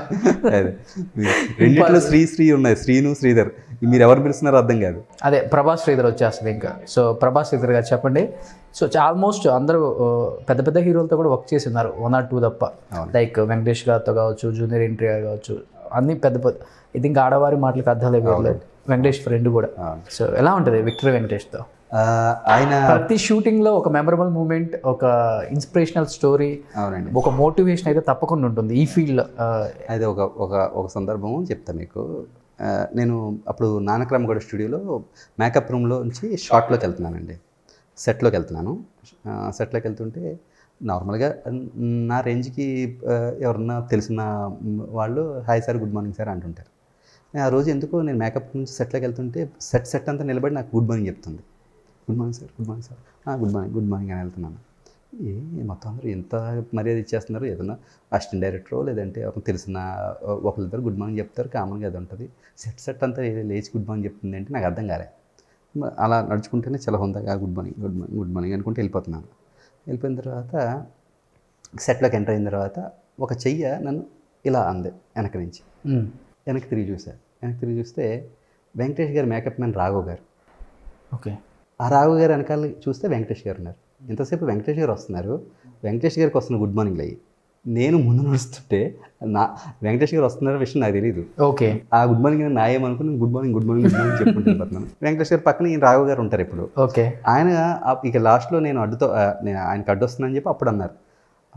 అప్పుడు చూస్తే ఈయన ఎంతసేపు నాకు అనుకున్నాను, ఈయనకి అనుకుని ఆ తర్వాత పక్కకి వెళ్ళి రాఘవ్ గారు, ఏమండి రాఘవ్ గారు ఆ చెయ్యేదో ఆ చివరిలో వేసే కన్నా ఆ ఫస్ట్ వేసేస్తే పక్క తప్పుకుంటాను కదండి, అప్పుడు వేసారు ఏంటండి అంటే, యాక్చువల్లీ మీ ఫస్ట్ టైం మిమ్మల్ని ఇలా అందాం అనుకున్నాను, బాబు పర్లేదు వెళ్ళని అని చెప్పి అన్నారు ఆయన. మీరు వెళ్ళిపోతున్నారు, మీ వెనకాల మేము వస్తున్నాం అని చెప్పేసి అప్పటి నుంచి నాకు తల కొట్టేసినట్టు. ఏంటి సార్ నాకు తెలియదు కదా, మీకు ముందు నడిచాను సార్ అంటే, అయ్యో బరేవాడు అదే పెద్ద లైట్ తీసుకో అని చెప్పేసి ఆయన చాలా లైట్ తీసుకున్నారు. కానీ చాలా ఫన్నీ ఇన్సిడెంట్ అనమాట. ఓకే. బట్ వెంకటేష్ గారు కూడా బాగా ఆయన నవ్వుకుని ఉంటారు. వీళ్ళు అనుకుని వీడు గుడ్ మార్నింగ్ చెప్పేస్తున్నాడు అని చెప్పి ఆయన నవ్వుకుని ఉంటారు. కానీ ఆయన ఎప్పుడు చూసినా నాకు ఇది గుర్తొస్తుంటుంది. మేము ఇద్దరం మళ్ళీ మేమంతా ఫారెన్ కూడా ట్రిప్కి వెళ్ళి, అది చిన్న ఆ సినిమాలో మేము బయట ఫారెన్ ట్రిప్కి నేను త్రిష తర్వాత వెంకటేష్ గారు, జీవ గారు అంతా ఫారెన్ ట్రిప్కి వెళ్తాం. అప్పుడు కూడా రాఘవ్ గారితో అప్పుడప్పుడు చెప్పుకుంది, సార్ మీరు భలే చేశారు సార్, ఆ చెయ్యేదో కొంచెం ముందే అనేస్తే పోయేది కదా అని చెప్పేసి ఇప్పుడు నవ్వుకునేవాడు అనమాట. సో అదో ఫన్నీ ఇన్సిడెంట్ ఆ సినిమాలో. ఎలా ఉంటుంది సెట్లో వెంకటేష్ గారు? ఆయన ప్రొడ్యూసర్స్ అని కదండి. అవును. ఆయనకి ఖర్చు ఎక్కడన్నా వేస్ట్గా అయిపోతుందంటే చాలా చాలా ఫీల్ అయిపోతారండి. అండ్ అగైన్ నేను చూసిన ఏకైక హీరో ఏంటంటే, ఒకసారి ఒక టేబుల్ని తీసి పక్కన పెట్టాలి. ఆర్ట్ డిపార్ట్మెంట్ అసిస్టెంట్స్ ఉంటారు, వాళ్ళు పెద్ద టేబుల్ అది 3 కార్నర్లోనే 3 పట్టుకున్నారు, ఇంకొకటి గురించి వెయిట్ చేస్తున్నారు. ఈయన ఎప్పుడు చూసారో తెలియదు, ఎవరిని చెప్పకుండా ఈయన రండి అని చెప్పేసి అది తీసి పక్కన పెట్టేశారు. అసలు ఏ హీరోని నేను అలా చూడలేదండి. ఎంత పెద్ద హీరోని కూడా ఒక ఆర్ట్ అసిస్టెంట్కి ఒక పక్కన ఒక చెయ్యేసి లేపేసి పెట్టేసి హీరోని ఎప్పుడు చూడలేదు. ఆయన అంటే ఆ టైం ఆయన క్యాలిక్యులేషన్ ఏంటంటే, ఇప్పుడు 4వ గురించి వెయిట్ చేస్తే ఒక అరగంట వెయిట్ చేయాలి. అరగంట వెయిట్ చేస్తే అక్కడ ఆ రోజు జరిగే 5 లక్షల ఖర్చు నుంచి 6 లక్షల ఖర్చు, అది పర్ మినిట్ ఎంత అవుద్దని నాకు తెలుసు అదే ప్రొడ్యూసర్స్ అనగా. అది ఆయన అసలు భరించలేరు. ఆ విషయంలో వెంకటేష్ గారు చాలా great, very down to earth ఆయన కూడా. చాలా చాలా మంచి హ్యూమన్ బీయింగ్, మంచి బుక్స్ చదువుతారు ఆయన, మంచి ఫిలాసఫీ ఉన్న వ్యక్తి, చాలా చాలా మంచి వ్యక్తి. ఆయన కూడా ఎక్కువగా ఈ రమణ మహర్షి ఆశ్రమం వీటిని ఎక్కువ నమ్ముతుంటారు, వెళ్తుంటారని నేను విన్నాను. నేను విన్నాను, నాకు తెలియదు, బట్ మంచి బుక్స్ చదువుతారని మాత్రం తెలుసు నాకు. ఓకే, బుక్ లవర్స్ ఎక్కువ ఉన్నారు అయితే మన ఇండస్ట్రీలో. అసలు ప్రభాస్ బుక్ లవర్ అంటే నేను నమ్మలేకపోతున్నాను ఇప్పుడు కూడా స్టిల్. ఆయన మంచి బుక్స్ చదువుతారండి. అవునా, సూపర్ సూపర్. ఆ బుక్ ఏంటో చెప్పారు మీరు? Fountain head. నాకు మెసేజ్ పెట్టండి ప్లీజ్. డెఫినెట్లీ. మీ దగ్గర ఉందా బుక్? అదే నా దగ్గర ఉందండి. మీరు చదివేశారా? నేను చదివేశా, బట్ అది నేను ఇవ్వను మీకు, ఎందుకంటే అది ఒక రకంగా ఒక భగవద్గీత లాగా, ఒక బైబిల్ లాగా, ఒక ఖురాన్ లాగా, అది మధ్య మధ్యలో మనం ఇన్స్పైర్ చేసేటప్పుడు మనం ఏదో ఒక పేజ్ తీసి చదివామంటే. ఇంగ్లీషా మొత్తం? ఇంగ్లీష్ ఉంది, తెలుగు ఉంది. ఓకే, రెండు ఉన్నాయి. నేను తెలుగు చదివా. ఓకే. ఈవెన్ మన రామ్ గోపాల్ వర్మ కూడా, రామ్ గోపాల్ వర్మ చదివాడు అది. ఆయన్ని చాలా ఇన్స్పైర్ చేసిన బుక్ అది. దాని రెండు పరిచయాలు ఉంటాయి. సరే, ఆ బుక్ చదివేటప్పుడు నాకు ఏమైనా డౌట్స్ వస్తే మీకు ఫోన్ చేయాలా, ప్రభాస్కి ఫోన్ చేయాలా? మీరు ప్రభాస్ గారికి ఫోన్ చేయండి. జూనియర్ ఎన్టీఆర్తో కూడా వర్క్ చేస్తున్నారు. అవునండి. ఎలా ఉంటుందండి ఎన్టీఆర్ గారితో? ఆయన ఎనర్జీ లెవెల్స్ అన్కంపారబుల్ అండి. ఆయన యాక్టింగ్ స్కిల్స్ కానీ, లేదంటే ఎనర్జీ లెవెల్స్ కానీ, ఆయన సెట్లో ఉంటే సెట్ అంతా కూడా ఒక గలగలగలమని ఉంటుంది. ఆయన ఒక ఎనర్జీ, ఆయన ఎక్కడుంటే అక్కడ ఎనర్జీ, వైబ్రేషన్. నేను ప్రతి వ్యక్తిని చూసినప్పుడల్లా నాకు ఎందుకో ఈ స్థాయిలో ఈ వ్యక్తిని చూస్తానేమో అనిపిస్తూ ఉంటుంది. ఆయన్ని, నా కోరిక, ఆయనకు ఇంట్రెస్ట్ ఉందో లేదో తెలియదు కానీ ఆయన చీఫ్ మినిస్టర్గా చూడాలని నా కోరిక. జూనియర్ ఎన్టీ గారిని ఎందుకని అంటే ఇండస్ట్రీ వాళ్ళు ఎక్కువగా ఇప్పుడు పవన్ కళ్యాణ్ అయితే బాగుండు అనుకుంటున్నారు, అంటే జూనియర్ ఎన్టీఆర్ ఇప్పుడు కాకపోవచ్చు. పవన్ కళ్యాణ్ గారు మేబీ నెక్స్ట్ ఎలక్షన్స్కో ఎప్పుడో ఆయన అవుతారు కానీ, బట్ ఈయనకి చాలా టైం ఉంది, ఇంకా చాలా యంగ్ కాబట్టి ఇన్ ఫ్యూచర్ ఎప్పటికప్పుడు ఆయనకున్న ఎనర్జీస్ కానీ, ఆయనకున్న తెలివితేటలకు కానీ, ఆయనకున్న మెచ్యూరిటీ లెవెల్స్కి కానీ. ఏ పార్టీ నుంచి అవ్వాలని? ఏ పార్టీ ఆయన ఇంకా పార్టీలు ఇటులు. నేను రాజకీయాల గురించి లేదంటే ఇది గురించి మాట్లాడలేదు, నాకున్న ఆయన మీద ఉన్న లవ్తో మాట్లాడుతున్నాను. మామూలుగా అసలు ఏ పార్టీ నుంచి అయితే బాగుంటుంది? పార్టీ మనకి ఎందుకండి, టీడీపీ నుంచా? మన పార్టీలు అనవసరం, లేకపోతే ఏ పార్టీ నుంచి అయినా పార్టీ అవును వస్తుందా? ఆయనకున్న ఫ్యామిలీ హిస్టరీ కానీ, లేదంటే ఆయన ఉన్న ఈ మెచ్యూరిటీ లెవెల్స్. అంటే ఎప్పుడోనండి ఆయన ఫస్ట్ సినిమా స్టూడెంట్ నెంబర్ 1 కన్నా ముందు, స్టూడెంట్ నెంబర్ 1 తర్వాత నాకు గుర్తులేదు కానీ, ఆయన అది చాలా చిన్న వయసు, ఆయనకు 18 సంవత్సరాలు 17 సంవత్సరాలు ఆ రేంజ్లో ఉంటుంది. ఆయన మీలాంటి యాంకర్ అమ్మాయి అడిగింది, మీకు కాబోయే అమ్మాయి మీకు ఎలా ఉండాలనుకుంటున్నారు అంటే, ఎలా ఉండాలనుకుంటున్నారు ఏదో అడిగింది. అయితే 17-18 సంవత్సరాలు కుర్రాడికి ఆన్సర్ ఎలా ఇచ్చారంటే, మా అమ్మలా ఉండాలనుకుంటున్నానండి అన్నాడు. టీవీ ఇంటర్ నాకు ఎప్పటికీ గుర్తుంది. ఏ మెచ్యూరిటీ ఏంటి, ఈ వయసు ఏంటి, ఆయన ఇచ్చిన సమాధానం ఏంటి అనిపించింది నాకు.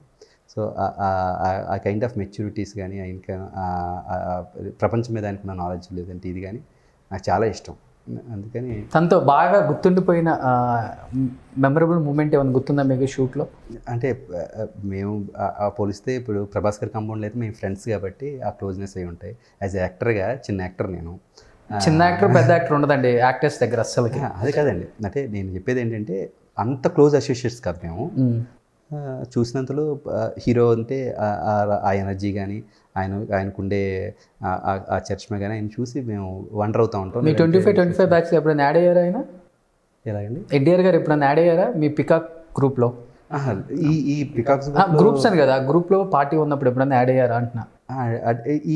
ఏదన్నా సినిమాకి సంబంధించిన పార్టీస్ ఏమైనా ఉంటే మేమందరం వెళ్ళమండి. దానికి ప్రభాస్ గారు లేదంటే వాళ్ళు వెళ్తారు తప్ప, సినిమా సందర్భంగా యాడ్స్ మేము చాలా తక్కువ వెళ్ళేది. ఏవో ఒక్కసారి ఏమో ఆయన గెస్ట్ హౌస్కి అంతా ఒకసారి వెళ్ళినట్టు గుర్తు నాకు. ఇప్పుడు చాలా చాలా రోజుల క్రితం ఈ కంత్రీసి మూవీ ఎప్పుడెప్పుడో ఆయన సన్నగా అయ్యారు కదా మధ్యలో, అప్పుడెప్పుడు పార్టీ కోసం అంతే తప్ప అది ఆయనకి గుర్తుండదులేండి. ఎందుకంటే వెళ్ళింది ఆయన బహుశా డెఫినెట్గా ఆయన గుర్తుండదు. మేము అందరికీ ప్రభాస్ గారితో మనం అనుకుంటాం కానీ వాళ్ళకే ఎక్కువ గుర్తుంటాయి. కానీ సినిమా వాళ్ళు ఒక స్టార్ రేంజ్ వచ్చిన తర్వాత ఇన్సిడెంట్స్ అన్నీ గుర్తున్నప్పుడు కూడా మనిషిని చూసినా కానీ ఎక్కడ కలిసాం, ఎప్పుడు చూసాం, ఎక్కడ కలిసాం, ఎప్పుడు మాట్లాడాం, ఇలాంటి ఆఫ్ స్క్రీన్ కావచ్చు, ఆన్ స్క్రీన్ కావచ్చు, యాక్ట్ చేసే ఆర్టిస్టులు ఎక్కువ మంది ఉన్నారు అని చెప్పి అంటుంటారు. అది చాలా చాలా రాంగ్ అండి. ఎందుకంటే చాలామంది చెప్పారు కాబట్టి ఇంటర్వ్యూస్లో అడుగుతున్నాను ఆ విషయం ఎంతవరకు కరెక్ట్ అవునా అని. ఒకవేళ మీరు చెప్పిన దాంట్లో కొంత నిజం ఉండొచ్చు. యాక్టర్ అనే వాళ్ళకి మీరు మళ్ళీ నన్ను ఎప్పుడన్నా రోడ్డు మీద కనపడి నవ్వారనుకోండి, నేను పర్సనల్ నా ఫీలింగ్ అంటే నాకు కొంచెం చిప్పు వీకే, నేను మర్చిపోతుంటాను మనుషుల్ని. ఇది స్మార్ట్ శంకర్ చిప్పు కాదు మీది కాదు. ఓకే.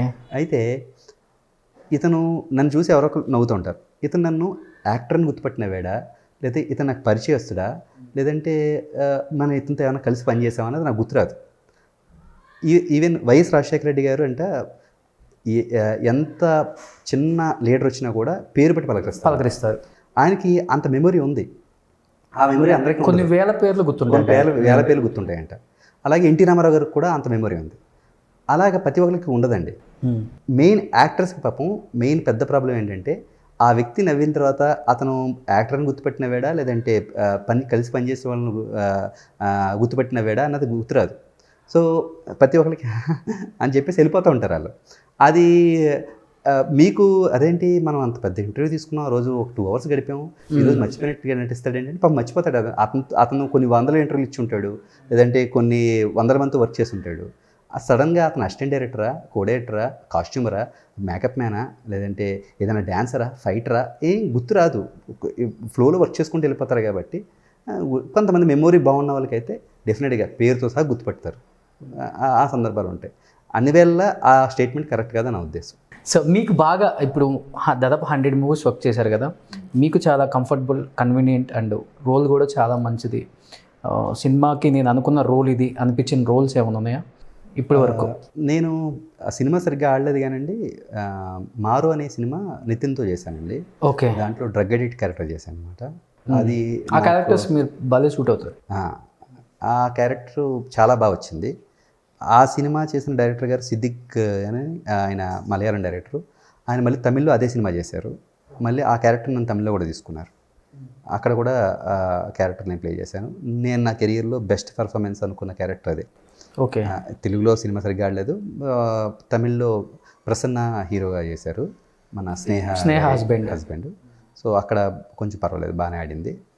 నేను బాగా యాక్ట్ చేశాను అని అనుకునే క్యారెక్టర్ కానీ సినిమా కానీ అదే. మన జగపతి బాబు గారితో ఒక పిక్చర్ యాక్ట్ చేశారు, నేను చూసాను. అతడే ఒక సైన్ చాలా బాగుంటుంది పిక్చర్. అది కూడా ఎలా ఉంటుంది జగ్గుబాయితో? ఆయన వండర్ఫుల్ అండి. ఆయన కూడా ఏంటంటే జగ్గుబాయిని హీరోగా చూసి ఇప్పుడు విలన్గా తెల్లగడ్డం, ఆ తెల్ల మీసాలు ఎలా అనిపిస్తుంది ఇప్పుడు జగ్గుబాయిని చూస్తుంటే? అంటే మనిషికి బ్రేక్ అనేది దేవుడు ఎలా ఇస్తాడో తెలియదు. ఆయన హీరోగా వండర్స్ చూస్తారు, శుభలగ్నం, మావిడాకులు, ఇవన్నీ చూస్తారు. ఆ ఎరాలో హీరోలందరూ వాళ్ళ ఇంట్లో కూర్చొని కాలక్షేపం చేస్తుంటే ఆయన సెకండ్ ఇన్నింగ్స్ని ఎంజాయ్ చేస్తున్నారు. అవును. అండ్ అగైన్ ఇంతకుముందు మనం మాట్లాడుకున్న ఇండస్ట్రీకి అహం పనికిరాదు, మనిషి డౌన్ టు ఎర్త్ ఇండస్ట్రీ ఎప్పుడన్నా మళ్ళీ ఆదరిస్తుంది అనేది జగ్గుబాయి విషయంలో అది చాలా చాలా అవును. ఎందుకంటే నేను అతడే ఒకసారి సినిమా చేసినప్పుడు ఆయన ఫుడ్, ఆయనకు వచ్చే కోకోనట్ వాటర్ ఇవన్నీ ఇంటి దగ్గర నుంచి వచ్చేవి. చాలామంది యాక్టర్స్కి ఏంటంటే ప్రొడక్షనే ఇస్తుంది, ప్రొడక్షన్ నుంచే జరుగుతూ ఉంటాయి. ఆయనకి అన్నీ కూడా ఇంటి నుంచే వచ్చేవి. ఏంటి అంటే ఆయన ఇక్కడ ప్రొడక్షన్లో డ్రా చేయరండి, చాలా వరకు ఇంటి నుంచే ప్రిఫర్ చేస్తారు. ఎందుకంటే ఆయన కూడా ప్రొడ్యూసర్ పెయిన్ ఏంటో తెలుసు. ఒక హీరోకి ఒక చిన్న కోకోనట్ వాటర్ లేదంటే ఒక వాటర్ బాటిల్ కావాలంటే ఒకవేళ అక్కడ లేకపోతే ప్రొడక్షన్ హౌస్ నుంచి ఒక కార్ ఇచ్చి బయలుదేరి ఎక్కడికి మొత్తం ఇండియా మొత్తం తిప్పి తీసుకొస్తారు. మన అంతే కదా చేసేది. ఆయనకి తెలుసు, అంటే నేను ఏదన్నా కోరితే నా గురించి వీళ్ళు మొత్తం ప్రొడక్షన్ డబ్బులు వేస్ట్ చేస్తారని చెప్పి ఆయనకి తెలుసు. సో అందుకని ఆయనకి ఏం కావాలి ఏంటి అనేది ప్యాక్ అయిపోయి ఇంటి నుంచి వచ్చేస్తాయి. ఓకే. సో ఇవన్నీ మ్యాటర్స్ అండి. అంటే ఇండస్ట్రీలో ఊరికే సెకండ్ ఇన్నింగ్స్ స్టార్ట్ అయిపోవు, ఊరికే బ్రేక్లు వచ్చేవు, ఊరికే జనాలందరూ ఫాలో అయిపోరు. ఇవన్నీ ఆ వ్యక్తిత్వం తాలూకా ప్రభావాలు చాలా ఉంటాయి. ప్రజల్లోకి పాజిటివ్ వైబ్రేషన్ చాలా బాగా వెళ్తుంది. నెగిటివ్ ఎలా వెళ్తుందో పాజిటివ్ కూడా ఎలా వెళ్తుంది. మనం చాలా అనుకుంటాం, అరే నా మంచితనం పనికి రావట్లేదు, నా మంచితనం వేస్ట్ అయిపోతుంది, అసలు ఏంటిది అనుకుంటాం. కానీ మంచితనం కూడా దాని పని చేసుకుంటూ వెళ్తుంది. చాలామంది చెడే ఎక్కువ ప్రభావం చూపిస్తుంది, మంచి ప్రభావం చూపించదేమో అనుకుంటారు. కానీ మంచి కూడా చూపిస్తుంది. బట్ మంచి కొంచెం లేట్ అవ్వచ్చేమో తప్ప డెఫినెట్గా దాని ప్రభావం కూడా ఉంటుంది. బాగా ఏదన్నా మంచి మూమెంట్ గుర్తుండిపోయిందా ఉందా మీ ఇద్దరికి సినిమా షూటింగ్లో జగ్గుబాయికి మీకు? ఆయనతో ఏంటంటే మేము సక్సెస్ టూర్కి వెళ్ళాం. నేను కృష్ణారెడ్డి గారు, జగత్ బాబు గారు ఒకే కారులో వెళ్తా ఉన్నాం. ఇక్కడ హైదరాబాద్ నుంచి స్టార్ట్ అయ్యి వెళ్తుంటే అప్పుడు మనకి అంత మెచ్యూరిటీ లేవు, వయసు కూడా అంత పెద్ద కాదు. మాకు ఫుడ్ ఏదో కారులోకి ఇచ్చారు తినడానికి. తినేసి అప్పటికి ఇదే 22, 23 ఏళ్ళు ఉంటాయి. తినేసిన తర్వాత ముగ్గురు తిన్నాం. ముగ్గురు తర్వాత నేను కారు విండో తీసి బయటికి వేసాను. వేసేవేంటి అని చెప్పేసి ఆయన తిన్న తర్వాత ఆయనది, కృష్ణారెడ్డి గారిది ఒక ప్యాకెట్లో పెట్టి కారు పక్క కాపి ఒక మైల్ స్టోన్ ఏదో హైవేలో పక్క కాపి ఆ పక్క డస్ట్బిన్ కూడా కదలండి, ఊరికే పక్కన వెళ్ళి పక్కన పెట్టి వచ్చారు ఆయన. ఓహో, ఏదైనా తిన్న తర్వాత కారు నుంచి అలా బయటకు వేయకూడదు అనమాట. కారు పక్క కాపి అలా డస్ట్బిన్ ఏదో చూసుకుని పక్కన వేయాలన్నమాట. అప్పుడు ఆ విషయం అప్పుడు తెలిసింది నాకు. ఓకే. సో ఇవన్నీ పెద్దోళ్ళ నుంచి లేదంటే మనకన్నా సీనియర్స్ నుంచి నేర్చుకోవాల్సిన విషయాలు, ఏమంటారు అట్లని మంచి పద్ధతులు. ఓకే, అదొకటి. సో మంచి ఎంత బాగా నేర్చుకుంటామో చెడు కూడా అంత బాగా నేర్చుకుంటాం ఇండస్ట్రీ నుంచి. సో మీరు మంచిగా ఎన్ని నేర్చుకున్నారు, చెడు ఏమన్నా కూడా నేర్చుకున్నారు ఇండస్ట్రీ నుంచి? లేకుండా ఉండదు కదా అస్సలకి. చెడు అంటే మరి చెడు ఏమన్నా మీరు చూసి చెప్పాలి. ఎప్పుడన్నా రేపొద్దున్న అదే ఏంటి రాజశ్రీధర్ లాగా ఉన్నాడు ఏంటి మీరు ఏమైనా చూసి చెప్తే నాకు తెలుస్తుంది. ఏం నేర్చుకోలేదు. నేనైతే ఇండస్ట్రీ నుంచి చెడే నేర్చుకోలేదు. ఓకే. సో ఆల్మోస్ట్ అందరూ యాక్టర్స్తో వర్క్ చేశారు కదా మీరు? రామ్ చరణ్ గారితో చేయలేదు, మహేష్ బాబు గారితో చేయలేదు, అల్లు అర్జున్ గారితో చేయలేదు, ఎన్టీఆర్ గారితో చేశాను, పవన్ కళ్యాణ్ గారితో చేశాను, జగత్ బాబు గారితో చేశాను, ప్రభాస్ గారితో చేశాను, గోపీచంద్ గారితో చేశాను. పవన్ కళ్యాణ్ గారితో ఎలా ఉంటుందండి అసలుకి? పవన్ కళ్యాణ్ గారితో జల్సా మూవీ అండి. ఓకే. జల్సా మూవీ ఆయన బీభత్సన్ కామెడీని భలే ఎంజాయ్ చేస్తారు. అలీ గారి కామెడీ అంటే ఆయనకు చాలా చాలా ఇష్టం. ఒక్కొక్కసారి నవ్వడం స్టార్ట్ అయితే ఇంకా ఈయన ఏదో ఒకటి కుదిలేస్తారు అలీ గారు. ఇక దానికి పట్టుకుని ఇంకా అది ఆ సాయంత్రం వరకు ప్రతి హీరోకి ఒక ఆర్టిస్ట్ అయితే మంచి క్లోజ్ రిలేషన్ అయితే ఉంటుంది. కామెడీ ఉంటుందండి. ఆ సినిమాలో వీళ్ళిద్దరు ఉండాలి. లైక్ ఇప్పుడు ప్రభాసీను రాజశ్రీధర్ కావచ్చు, నితిన్ మధునందన్ కావచ్చు, ఇట్లా రామ్ చరణ్ ఇంకొక ఆర్టిస్ట్ వాళ్ళు కావచ్చు. ఈ బాండింగ్ అనేది కంటిన్యూ అవుతుంది. బాలకృష్ణ గారు అంటే చలపతిరావు గారు కావచ్చు. ఇలా ఒక ఆర్టిస్ట్ ఉంటే ఈ ఆర్టిస్ట్ ఉంటాడు. ఏంటి క్లోజ్ రిలేషన్ బాండింగ్ అసలుకి? అంటే పవన్ కళ్యాణ్కి అలీకి ఎక్కువ బాండింగ్ ఇది. అదే ఎక్కడో కొంచెం కనెక్ట్ అయిపోతారు. వేవ్లెన్స్ కనెక్ట్ అవ్వడం, వ్యక్తిత్వాలు కనెక్ట్ అవ్వడం, పర్సనల్గా షేర్ చేసుకోవడానికి మంచి ఫ్రెండ్గా దొరకడం, ఇవన్నీ ఉంటాయి కదా. ఓకే. సో ఆ కనెక్టివిటీతో డెఫినెట్గా ఇప్పుడు మీ క్లాస్మేట్స్ ఒక 50 మంది ఉంటారు 10th క్లాస్లో. మీరు గట్టిగా ఒక 5గురితో టచ్లో ఉన్నారు ఇప్పుడు? అందరు టచ్ ఉంటారు నాకు. మీరు బహుశా స్పెషల్, వెరీ స్పెషల్ అయ్యి ఉండొచ్చు. నాకైతే 5 4 టచ్లో ఉన్నారు. సో ఆ కనెక్టివిటీ ఆ 4తోనే వచ్చింది కాబట్టి వాళ్ళతో ట్రావెల్ అవుతాం. మిగతా 50 మంది ఎలా ఉంటుంది వాళ్ళది రియల్ లైఫ్లో? ఎలా ఉంటారు వాళ్ళిద్దరు అసలు సెట్లో షూట్ లేనప్పుడు గ్యాప్లో? పవన్ కళ్యాణ్ అండ్ అలీ గారు ఏ సిచ్యువేషన్ ఉన్నా కామెడీ చేయగలుగుతారండి ఆయన. సో ఏంటంటే హీరోస్కి ఉండే ప్రెజర్స్, వాళ్ళకు ఉండే వీటితో ఈ కామెడీ అనేది వాళ్ళని చాలా రిలాక్స్ చేస్తుంది. ఆ రిలాక్సేషన్స్తో వాళ్ళకి ఆ బాండింగ్ అనేది ఏర్పడుతూ ఉంటుంది. సో ఆయన అలీ గారి కామెడీ అంటే చాలా చాలా ఎంజాయ్ చేస్తారు ఆయన. మధ్యలో ఈ పార్టీస్ వల్ల ఆ బాండింగ్ కొంచెం దూరం అయిందని కూడా మనం చూసాం, మనం మీడియాలో చూస్తూ ఉన్నాం. బట్ అది ఎంతవరకు కరెక్టో ఏంటో తెలియదు. ఎందుకంటే అలీ గారి ఇంట్లోకి వెళ్ళిన తర్వాత ఫస్ట్ హాల్లో ఎంట్రన్స్లో అలీ అండ్ పవన్ కళ్యాణ్ ఫొటోస్ అన్ని ఫ్రేమింగ్ ఇలానే ఉంటాయి. మొత్తం కంప్లీట్గా ఉంటాయి. ఎవరైనా ఫ్యామిలీ ఫొటోస్ ఉంటాయి యాక్చువల్గా చెప్పాలంటే. ఆయన పవన్ కళ్యాణ్ గబ్బర్ సింగ్లో ఎలా ఉన్నారు, ఆ సినిమాలో ఎలా, ఇలా మొత్తం ఇంత పెద్ద లామినేషన్ చేపించి మొత్తం ఈ వాల్ అంతా పెట్టారు. అంత లవ్ అలీకి. ఓకే. బట్ అంత లవ్ ఉన్న బాండింగ్ ఈ పార్టీస్ వల్ల కొంచెం విడిపోయిందంటే కొంచెం బాధగా ఉంటుంది ఎవరికైనా. విడిపోయిందని మనం అనుకుంటున్నాం, వాళ్ళిద్దరి మధ్య బాండింగ్ అలాగే ఉందో మనకు తెలియదు కదా. మీకు బాగా గుర్తుండిపోయిన మెమరబుల్ మూమెంట్ ఏంటి పవన్ కళ్యాణ్ గారితో సెట్లో? ఎలా ఉంటారు అసలుకి? సెట్లో త్రివిక్రమ శ్రీనివాస్ గారిది కదా అందులో, అది సినిమా జల్సా. ఆయన ఉన్న పంచలకి లేదంటే ఆ అట్మాస్ఫియర్కి చాలా చాలా కూల్గా నడిచేది సినిమా. నేను ఆ పవన్ కళ్యాణ్ అంత సీరియస్గా చూసింది ఎప్పుడు లేదు. అంత ఎప్పుడు హ్యాపీగా వస్తారు, ఎనర్జీగా యాక్ట్ చేస్తారు, వెళ్తూ ఉంటారు. ఆ టైంలోనే ఆయన ఒకసారి ఏదో రోడ్లో ర్యాలీకి వెళ్ళి గన్ హ్యాండ్ ఓవర్ చేసి వచ్చారు కదా. అవునవును. సో అప్పుడు ఏదో ఫోర్స్ కూడా పెట్టారు, యూత్ ఫోర్స్ ఒకటి పెట్టారు. అవన్నీ అప్పుడే జరిగినాయి. సో అవన్నీ మేము చూస్తూ ఉండేవాళ్ళం. ఇన్స్పిరేషన్గా అనిపించే ఉండదు ఆయన అలా చూస్తూ ఉంటే. అనిపించిందే మీ యాక్టర్స్ అందరికి ఎవరికైనా కానీ పవన్ కళ్యాణ్ గారు పొలిటికల్గా వెళ్ళకుండా సినిమాలు చేస్తుంటే బాగుండేది, పొలిటికల్కి వెళ్ళి కొంచెం అనవసరంగా ఫేమ్ పోగొట్టుకున్నారు ఏమన్నా అని ఏమన్నా అలా ఏం బాధపడ్డారా లేదండి. ఎవరన్నా ఎందుకంటే ఇండస్ట్రీ నుంచి? ఎప్పుడు పొలిటికల్లోకి వెళ్ళేటప్పుడు అలా ఫెయిర్ మైండ్స్, స్ట్రైట్ ఫార్వర్డ్ మనుషులు కూడా రాజకీయాలకు అవసరం. బట్ ఇప్పుడున్న రాజకీయాలకి ఫెయిర్ ఎప్పుడూ అవసరమేనండి. ఇప్పుడని కాదు, ఎప్పుడు అది ఒక వ్యక్తి ఎప్పుడు మారాల్సిందే. అలాంటి వ్యక్తులు రావాలి, వస్తేనే మారుతుంది. రాజకీయాలకి ఇలాంటి వ్యక్తులు కరెక్ట్ కాదు, ఇలాంటి మనుషులు కరెక్ట్ కాదు అని మనం ఫీల్ అయితే ఎప్పటికీ రాజకీయాలు మారవు, ఎప్పటికీ మన రాతలు మారవు, ఎప్పటికీ మన నేతలు మారరు. మనం అలాంటి వ్యక్తులు సపోర్ట్ చేస్తే ఆ నేతలు వస్తారు, మన రాతలు మారుతాయి, మన తలరాతలు మారుతాయి, మన దేశం మారుతుంది. సో నేనైతే పవన్ కళ్యాణ్ గారు రాజకీయాలకు రావడం కరెక్ట్. మరి అంత ఫెయిర్ ఉండి మీరు అన్నారు రాజకీయాల్లో అంత ఫెయిర్ అవసరం అండి అని. ఎస్, నేను కూడా ఓకే అంటాను. రాజకీయాలలో అంత ఫెయిర్ ఉండి, అంత బిలీవ్నెస్ ఉండి, అంత ఇదిగా వెళ్ళినప్పుడు 2 చోట్ల పోటీ చేసి అంత పెద్ద ఫ్యాన్ ఫాలోయింగ్ ఉన్న జిల్లాలు అవి, మళ్ళీ ఆ 2 చోట్ల ఓడిపోయారంటే ఏం చెప్పగలరు మరి? చాలా ఈ ఫెయిర్నెస్ పనిచేయలేదు, ఈ ఫ్యాన్ ఫాలోయింగ్ పనిచేయలేదు, డబ్బు కూడా పనిచేయలేదు అంటే ఏమంటే మనకి స్వతంత్రం కూడా ఏదో ఒక రాత్రిలోనో ఒక రోజులోనూ రాలేదండి. ఒక 100 సంవత్సరాల పోరాటం అది. అలాగా ఇది కూడా కొంత పోరాటం జరగాలి, మనుషుల్లోకి వాళ్ళ భావాలు కానీ వాళ్ళ ఈ పద్ధతులు కానీ వెళ్ళేంత వరకు ఆ పోరాటం జరగాల్సిందే. మధ్యలో రకరకాల ఫ్యాక్టర్స్, పొలిటికల్ అంటే ఇక అన్ని రకాల ఫ్యాక్టర్స్ ఉంటాయి కాబట్టి అవన్నీ కన్సిడర్ అయ్యి ఇది జరిగి ఉండొచ్చు. బట్ జరుగుతుంది, కొన్నాళ్ళ పోరాటం జరిగితే. అనుకుంటున్నారా సీఎం అవుతారని? డెఫినెట్గా అనుకుంటున్నాను. ఏ ఇయర్కి అవుతారు అనుకుంటున్నారు? అంత స్ట్రాటజిక్స్ అయితే నేను చేయలేం కానీ, బట్ నెక్స్ట్ ఎలక్షన్కి అయితే కనుక ఆయన మంచి రోల్ ప్లే చేస్తారని నేను అనుకుంటున్నాను. ఆ పొజిషన్లో ఉండొచ్చు, లేదంటే గవర్నమెంట్ ఫామ్ చేయడంలో పార్ట్గా 24కి మంచి రోల్ అయితే ప్లే చేస్తారు జనసేన నుంచి. సో 24 అయితే అపోజిషన్ కావచ్చు, లేకపోతే గవర్నమెంట్ అయినా రావచ్చు, ఏదైనా కావచ్చు. ఒక మంచి పొజిషన్లో అయితే ఆయన ఉంటారు. ఓకే, ఒక కీ పొజిషన్లో ఉంటారు.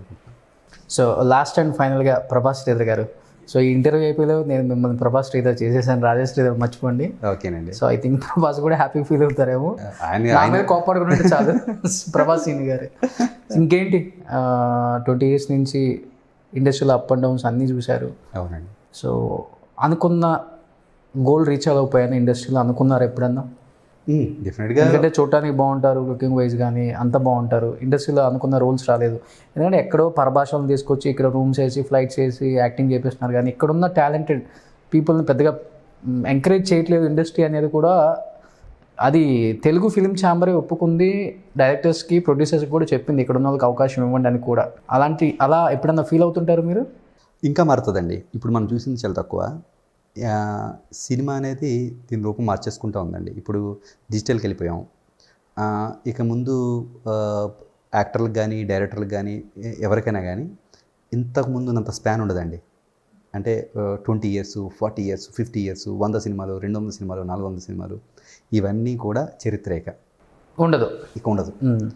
మనం ఏం చేసినా హ్యాపీగా ఏదైతే మనం ప్రజెంట్ చేస్తున్నామో అదే దృష్టిలో పెట్టుకోవాలి. ఎందుకంటే మార్కెట్ ఓపెన్ అయింది.